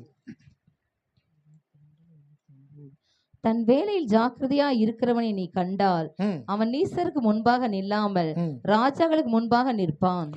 தன் வேலையில் ஜாக்கிரதையா இருக்கிறவனை நீ கண்டால் அவன் நீசருக்கு முன்பாக நில்லாமல் ராஜாக்களுக்கு முன்பாக நிற்பான். தன் வேலையில் ஜாக்கிரதையா இருக்கிறவனை கண்டால். இப்ப என்னுடைய வேலை, நான் என்ன வேலை பண்ணிக்கிட்டு இருக்கேன்? இப்போ பிரசங்கம் பண்ணிக்கிட்டு இருக்கிறேன். இப்ப என் வேலையில நான் எந்த பக்கம் போனாலும் திருப்பி எங்கே வந்துடுறேன்? நீங்க என்கிட்ட பேசணும்னு நான் விரும்புறேன். நான் இப்ப செய்தி கொடுக்குறேன், நான் பெருங்காயத்துக்கு போனாலும் திருப்பி பெருக்கத்துக்குள்ள வந்து நான் ஜாக்கிரதையா இருக்கனா இல்லையா? தன் வேலையில் ஜாக்கிரதையா இருக்கிறவனை கண்டாயானால். இந்த பிள்ளைங்க மியூசிக் வாசிக்கிறாங்க, பாட்டு பாடுறவங்க ஏதாச்சும் ஒரு சின்ன ஒரு சரணத்துல பல்லவியில மிஸ் பண்ணிடுறாங்க. மிஸ் பண்ணோன்னு அண்ணனை பார்க்குறான், அண்ணன் தம்பியை பார்க்குறான். எபினேசர் சொல்றாரு, இது அந்த சரணம் முடிஞ்சிட்டோம், அடுத்த பல்லவி வரும்போது நம்ம சேர்ந்து ஸ்டார்ட் பண்ணலாம். அடுத்து என்ன பண்ணாங்க, திருப்பி ஸ்டார்ட் பண்றாங்க. அப்ப என்ன பண்றாங்க, அடிச்சுக்கிட்டே இருந்தாங்க. ஒரு சின்ன பிசிறு தட்டின உடனே நிறுத்திட்டாங்க. அடுத்த சரணம் வந்தோன்னு திருப்பி என்ன பண்ணாங்க, ரெண்டு பேரும் ஜாயின் பண்ணிடுறாங்க. அப்ப ஜாக்கிரதையா இருக்கிறாங்க, மியூசிக் வாசிக்கிறது ஜாக்கிரதையா இருக்கிறாங்க. செய்தி கொடுக்குறேன்னா பெருங்காயத்துக்கு போனாலும் பெருக்கத்துக்குள்ள திருப்பி வந்துடுறேன், நானும் ஜாக்கிரதையா இருக்கேன். செய்தி கேட்கிற நீங்க, செய்தியை கேட்டுக்கிட்டே இருக்கிற நீங்க எப்படி இருக்கணும் அப்படின்னாக்க ஜாக்கிரதையா இருக்கணும். எதுல ஜாக்கிரதையா இருக்கணும்? தன் வேலையில் ஜாக்கிரதையா இருக்கிறவனை கண்டாயானால். எந்த வேலையில ஜாக்கிரதையா இருக்கணும்? சார் படிக்கிற பிள்ளைங்க இருக்காங்க சார், படிக்கிற பிள்ளைங்க படிக்கிற விஷயத்துல எப்படி இருக்கணுங்க? ஜாக்கிரதையா இருக்கும். ஜாக்கிரதையா என்ன சொன்னேன்? கவனமா இருக்கணும். ஏன்னா எதுக்கு பிள்ளைங்களை படிக்க வைக்கிறோம்? நிறைய பேருக்கு பசங்களுக்கு என்னன்னாக்க, எங்க அப்பா படிக்க வைக்கிறாரு படிக்கிறேன். பாரா, அப்பா படிக்க வைக்கிறதுனால படிக்க கிடையாது, உன்னுடைய குடும்பத்தினுடைய அடுத்த தலையெழுத்தை மாற்றி எழுதக்கூடியவன் நீதான். ஹல்லேலூயா. எங்க அப்பா ஒரு சாதாரண ஒரு மெக்கானிக்கு, எங்க அப்பா ஒரு சாதாரண ஒரு கூலி வேலை பார்க்கிறவரு, எங்க அப்பா ஏதோ ஒரு கம்பெனியில ஒரு சின்ன வேலை பார்க்கிறாரு, ஏதோ குறைவான சம்பளத்தை சம்பாதிக்கிறாரு. அப்படி சம்பாதிச்சிருக்கிற மனுஷன் தன் ஆசைகளை எல்லாம் அடக்கி கொண்டு, தேவைகளை எல்லாம் குறைத்து கொண்டு, கடனை வாங்கி எனக்கு தேவையானதை கொடுத்து என்னை படிக்க வச்சு என்னை ஒரு இடத்துல கொண்டு போய் சேர்த்து எனக்கு ஒரு நல்ல இடத்துல ஒரு படிக்க ஏற்படுத்தி கொடுத்துருக்காங்க. அப்படின்னாக்க இந்த படிக்கிறதுல நான் கவனமா இருக்கணும். ஏன் நான் கவனமா இருக்கணும்? எங்க குடும்பத்தினுடைய தலையெழுத்தை மாற்றி எழுதக்கூடியவன் நான். எத்தனை பேர் இருக்கிறீங்க? படிக்கிற பிள்ளைங்களுக்கு சொல்றேன், உங்க அப்பாவை பாக்குறீங்க, உங்க அப்பா எப்படி ஓடுறாரு, எப்படி உடியாராரு, எப்படி ஒவ்வொரு பணத்துக்கும் கஷ்டப்படுறாரு, எப்படி ஒவ்வொரு தேவைகளுக்கும் யோசிக்கிறாரு. ஒரு 1000 ரூபாய் சட்டை வாங்குற இடத்துல ஒரு 300 ரூபாய் சட்டை வாங்குறாங்க, 2000 ரூபாய் சேலை வாங்குற இடத்துல 300 ரூபாய்க்கு சேலை வாங்குறாங்க. அம்மாவும் அப்பாவும் தன் தேவைகளை குறைத்து கொள்ளுகிறாங்க. குறைத்து கொண்டு அவங்களுடைய ஆசைகளை குறைத்து கொண்டு தன் பிள்ளைகளுக்கு உடுத்தி அழகு பார்த்து தன் பிள்ளைகளை படிக்க வைக்கிறாங்க. நோக்கம் என்ன தெரியுங்களா? அந்த பிள்ளைகள் படித்து எதிர்காலத்திலே தங்களுடைய தலையெழுத்தை மாற்றுவார்கள் என்ற நம்பிக்கையோடு தான். அதுதான் பிள்ளைங்களுக்கு படிக்கும்போது கவனம் தேவை. கவனமா படிக்கணும். ஏன் கவனமா படிக்கணும்? எங்களுடைய தலையெழுத்து, எங்க அப்பா அவனுடைய பட்ட கஷ்டத்தை நானும் படக்கூடாது. நான் படிச்சு வேலைக்கு போய் எங்க அப்பா படுற கஷ்டத்தை அவர் கஷ்டப்படாதவர்களுக்கு அவரை வீட்டில் உட்கார வச்சு நான் அவருக்கு சாப்பாடு போடணுன்ற ஒரு ஆதங்கத்தோடு கூட படிக்கிற விஷயத்துல கவனமா இருக்க வேண்டும். இதெல்லாம் சொல்லி தரல பாருங்க எங்களுக்கெல்லாம். நாங்களாம் ஆண்டவர் ஏற்றுக்கொண்ட பொண்ணு. என்ன படிச்சிருக்கு? 8வது. பாஸா பெயிலா? ஐயா பாசியா, போதும் போதும், இதோட நிறுத்து, இதுக்கப்புறம் படிச்சுக்கிட்டுலாம் இருக்காது. அப்படிலாம் செய்தியெல்லாம் கேட்டு நாங்களாம் வளர்ந்து வந்தோம். அதோட போச்சு படிப்பினுடைய ஆசையே. ஆனால் இன்னைக்கு சொல்கிறேன், உங்களை படிக்க கடவுள் ஞானத்தை கொடுத்துக்கிறாரா? எவ்வளோ படிக்கிறீங்களோ படிங்க. ஏன்னாக்கா நீங்கள் படிக்கிற எல்லாவற்றுக்கும் தேவன் ஒரு நோக்கத்தை வைத்திருக்கிறார். ஹல்லேலூயா. அப்போ படிக்கிற பிள்ளைங்களை படிப்பில் கவனமாக இருக்கணும். வேலை செய்கிறவங்க வேலையில் கவனமாக இருக்கணும். கரெக்டாக சம்பாதிக்கணும். சம்பாரிச்சுக்கணும். இந்த காசை கரெக்டாக வந்து கணவன் மனைவி சேர்ந்து உட்கார்ந்து என்ன செய்ய போகிறோம்னு டிஸ்கஸ் பண்ணி அந்த காரியத்தை பண்ணணும். அடுத்து வீட்டில் இருக்கிறாங்க மனைவி, வீட்டை பார்த்துக்கிறாங்க. அவங்க தான் தான் செய்கிற வேலையில ஜாக்கிரதையா இருக்கிறவனை கண்டாயனா. மனைவி வீட்டை வந்து ஜாக்கிரதையா பார்த்து கொள்ளணும். ஹல்லேலூயா. போன் பேசிக்கிட்டே கதவை திறந்து போட்டு வெளியே போகக்கூடாது. போன் பேசிக்கிட்டே கதவை தாப்பா போடாம வீட்டுக்குள்ள போக கூடாது. போன் பேசிக்கிட்டே ஸ்டவ்ல பாலை வச்சுட்டு வெளியில போக கூடாது. நம்ம ஆளுங்க ரொம்ப எக்ஸ்பர்ட். டீயை தூக்கி சட்டியில அடுப்பு மேல வச்சுட்டு அடுத்து 2-3 வேலையை பார்த்துக்கிட்டு இருப்பாங்க. இங்கிட்டு போறதும் அங்கிட்டு போறதும் அங்கிட்டு போறதும். ஸ்மெல் என்ன ஸ்மெல், ஓடி போய் பார்த்தாக்க கிச்சனில் டீ ஃபுல்லாக பொங்கி அப்படியே ஃபுல்லாக ஊற்றிருக்கும். அவனுக்கு என்ன அப்படின்னாக்கா, வச்சிருக்கோம் ஒரு 10 நிமிஷம் ஆகும் அப்படின்னு ஒரு சின்ன ஒரு கவனக்குறைவு. அந்த சின்ன கவனக்குறைவு ஒரு பெரிய பாதிப்பை உண்டாக்கக்கூடியதாக இருக்கிறது. அல்லேலூயா. எத்தனை பேர் கவனிக்கிறீங்க சார்? கட்டாயமா சார், அதெல்லாம் பெருக்கத்துக்கான ஒரு ஒரு டிசிப்ளின் சார். டிசிப்ளின் இல்லாதவங்கிட்ட தேவன் பெருக்கத்தை கொடுக்கவே மாட்டார். ஒரு டிசிப்ளின் இருக்கிறவங்கிட்ட தான் தேவன் பெருக்கத்தை கொடுப்பாரு.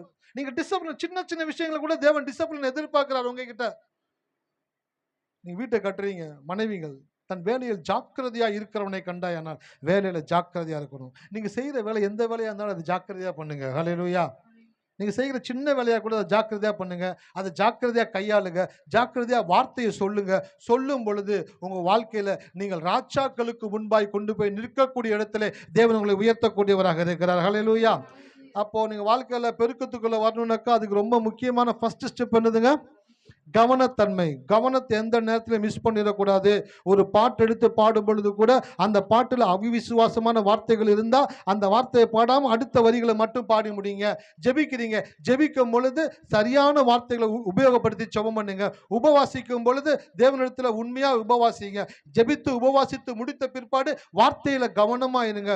ஒவ்வொரு வார்த்தையும் கவனமாய் நீங்கள் பேசும் பொழுது உங்கள் வாழ்க்கைகள் கட்டப்படுகிறது.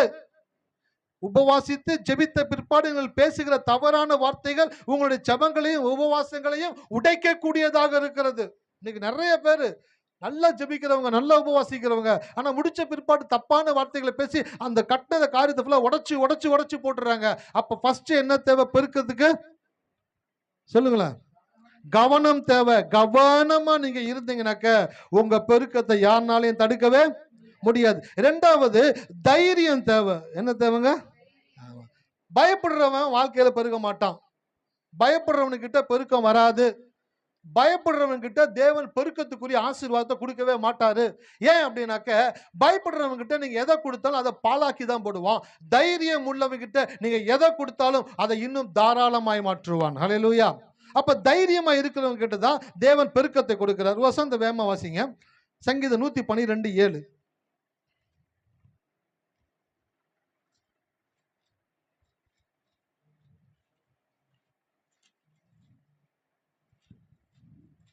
துர்ச்செய்தியை கேட்கிறதினால் பயப்படான். அவன் இருதயம் கர்த்தரை நம்பி திடனாயிருக்கும். துர்ச்செய்தியை கேட்கிறதுனால் பயப்படான். யாரு? நீதிமான் துர்ச்செய்தியை கேட்கிறதுனால் பயப்படான். அவன் இருதயம் கர்த்தரை நம்பி. ஆமா, துர்ச்செய்தி எல்லாரும் சொல்லுங்க. துர்ச்செய்தி அப்படின்னாக்க தப்பான வதந்தி அல்லது ஒரு காரியத்தை தவறாய் உங்களிடத்துல ப்ரொஜெக்ட் பண்ணக்கூடியது.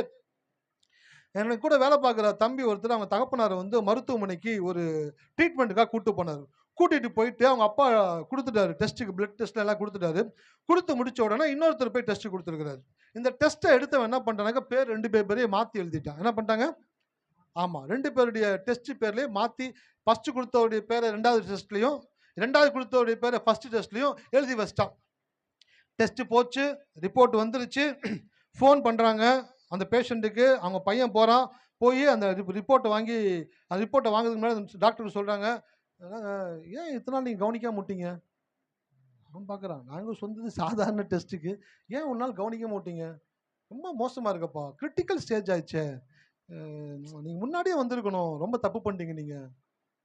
யோசிக்கிறான், என்னாச்சு அப்படின்னாக்கா ரிப்போர்ட் எடுத்து கொடுக்குறாங்க. பாருங்கள், இவ்வளோ மோசமாக இருக்குது உடல்நிலை, ரொம்ப கஷ்டம் இவர் போகிறதுக்கு, வாழ்க்கை வாழ்றது ரொம்ப கஷ்டம்னு சொன்னால் இவன் யோசிக்கிறான், நம்ம அப்பாவுக்கு இந்த மாதிரிலாம் எதுவுமே கிடையாது, என்ன இதாயிருக்கு? டக்குன்னு உஷாராயிட்டு அவன் சொல்லிட்டான், டாக்டர் ஏதோ இந்த ரிப்போர்ட் ஏதோ தப்புன்னு நினைக்கிறேன், எங்கள் அப்பாவோட உடல்நிலை இந்த மாதிரி கிடையாது, இது வேற ஏதோ தப்பான ரிப்போர்ட்டை கொடுத்துருக்கீங்க, கொஞ்சம் செக் பண்ணுங்கன்னு சொன்னோன்னா டாக்டர் கோவம் ஆயிடுச்சு. அம்பா, எத்தனை பேஷண்ட் ஏறி செக் பண்ணிட்டு இருக்கிறாங்க, நீ என்னமோ பெருசாக இது மாதிரி பேசிட்டு இருக்கிறா, உங்கள் அப்பா ரிப்போர்ட்டு தான்பா. இல்லை, எங்கள் அப்பா இருங்க, என்ன டெஸ்ட் கொடுத்தது, டெஸ்ட் எடுத்து பாருன்னு சொன்னால் டெஸ்ட் எடுத்து பார்த்து எல்லாம் செக் பண்ணி பார்த்தாக்க பேர் மாறி போயிருக்குது. ஹல்லேலூயா. இந்த பையன் வந்தனால முடிஞ்சிச்சு. இதே அவங்க அப்பா வந்திருந்தாருனாக்க, அவர் இருதயம் பாதிக்கப்பட்ட ஒரு மனுஷனா இருந்திருந்தார் அப்படின்னாக்க, இந்த டாக்டர் சொல்லக்கூடிய துர்ச்செய்தியை கேட்டிருந்தார் அப்படின்னாக்க, அந்த நேரத்தில் எப்படிப்பட்ட சம்பவம் நடந்திருக்கும்? அது மரணத்திற்குள்ளாய் கொண்டு போகக்கூடிய விஷயமாய் கூட நடந்திருக்கிறதுக்கு வாய்ப்பு இருக்கிறது. ஆகையினால ஒரு செய்தியை கேட்ட உடனே பயப்படாதீங்க. வாழ்க்கையில எவ்வளவு பெரிய செய்தியை கேட்டாலும் அது செய்தி தான். நான் பேசுற இந்த செய்தியை குறித்து சொல்லல, துர்ச்செய்தியை குறித்து சொல்றேன். துர்ச்செய்தியை கேட்கிறதுனால் பயப்படான், அவன் இருதயம் கர்த்தரை நம்பி திடனாய் இருக்கும். யாருடைய இருதயம் கர்த்தரை நம்பி திடனாய் இருக்கிறதோ அவங்க வாழ்க்கையில தான் தேவன் பெருக்கத்தை கொடுப்பார். ஹல்லேலூயா. பயப்படுறவங்க வாழ்க்கையில பெருக்கம் வராது. தயவு செய்து பயப்படாதீங்க. பயப்படுறவங்க வாழ்க்கையில பெருக்கம் வராது. அதனால பயப்படாம உட்காருங்க. நல்ல வேலை, நான் கூட பெருகிருவோன்னு நினைச்சேன், பெருக்கம் வராது இல்ல. சிஸ்டர் உங்களுக்கு வராது சிஸ்டர், நீங்க கவலைப்படுறீங்க. ரொம்ப சோத்திரையா, நான் வேற பயந்துகிட்டே இருந்தேன், நான் பெருகிருவனோன்னு நினைச்சு. சில பேர் அப்படி வந்து உட்காந்துக்கிட்டு இருக்கிறாங்க. நான் சொல்றேன், பயப்படுறவங்க வாழ்க்கையில பெருக்கம் வராது. சரி, யார் வாழ்க்கையில பெருக்கம் வரும்? யாரு தைரியமா இருக்கிறாங்களோ அவங்க வாழ்க்கையில தான் பெருக்கம் வரும். ஹல்லேலூயா.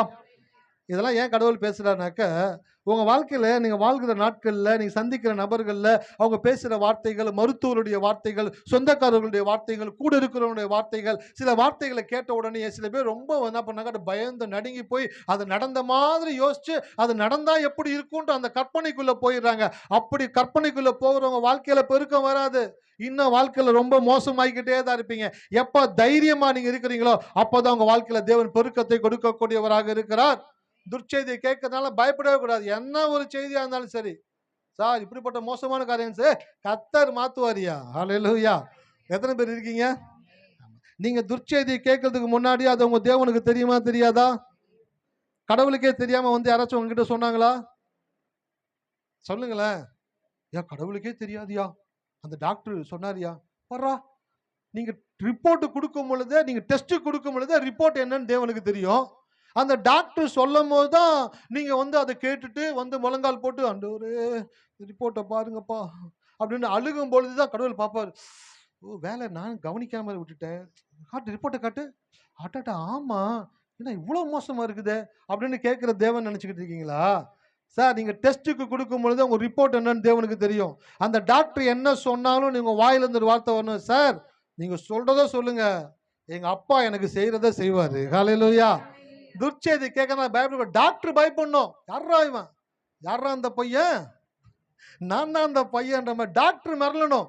இவ்வளவு பெரிய ரிப்போர்ட்டை காமிச்சுக்கிட்டு இருக்கிறேன், அசால்ட்டா சொல்லிட்டு போறீங்க. இந்த ரிப்போர்ட்டை அப்படின்றக்குள்ள தேவனால மாற்ற முடியும். ஹல்லேலூயா. இமை பொழுதுல தேவன் காரியங்களை மாற்றக்கூடியவராக இருக்கிறார். நான் பயப்பட மாட்டேன். நீங்க எப்ப பயப்பட மாட்டேன்ற ஒரு முடிவுக்கு வர்றீங்களோ உங்களை பயமுறுத்துகிற அனைத்தும் உங்களுக்கு முன்பாக மண்டியிடும். சார், முடிவு எடுக்கிறவன் வாழ்க்கையில தான் முடிவு வரும். எழுதிக்கிங்க, பைபிள் எழுதி வச்சுக்கங்க. முடிவு எடுக்கிறவனுடைய வாழ்க்கையில தான் முடிவு வரும். முடிவு எடுக்காம பயந்துகிட்டே இருக்கிறவன் வாழ்க்கையில பயம் இருந்துகிட்டே தான் இருக்கும். டாக்டர் என்ன சொன்னாலும், யார் என்ன சொன்னாலும், எது என்ன சொன்னாலும் நீங்க சொல்லணும், நான் பயப்பட மாட்டேன். நீங்க பயப்பட மாட்டேன்னு சொல்லும் பொழுது உங்களுக்கு எதிரான எல்லா காரியங்களையும் தேவன் கண்ணாடி சுக்குநூறாய் உடைகிறது போல உடைத்து எறியக்கூடியவராக இருக்கிறார். ஹல்லேலூயா. பயப்பட மாட்டேன். எல்லாரும் சொல்லுங்க, நான் பயப்பட மாட்டேன். 10வது பரீட்சை வரை எழுதியிருக்கானுங்க பாருங்க. அம்மா சொல்றாங்க, சோதரம்மா சோதரம்மா சோதரம்மா, நீங்க பயப்படவே கூடாதுமா. 10வது பரீட்சை எழுதியிருக்காங்க, ரிசல்ட் என்ன ஆகும்னு தெரியல, ஒரே பயமா இருக்குது. பயப்படக்கூடாது. பயப்பட மாட்டேன், நான் பயப்பட மாட்டேன். கர்த்தர் என்னோடு இருக்கிறாரு. அப்படி எப்ப நிலைக்கு வர்றீங்களோ பெருகிக்கிட்டே இருப்பீங்க. ஹல்லேலூயா. பெருக்கம் உங்க வாழ்க்கையில வந்துகிட்டே இருக்கும். பயப்படாதவங்க வாழ்க்கையில தான் தேவன் பெருக்கத்தை கொடுக்கக்கூடியவராக இருக்கிறார். ஒரு வசந்த வாசிங்க, இதோட முடிக்கிறேன். நீதிமொழிகள் 28:1.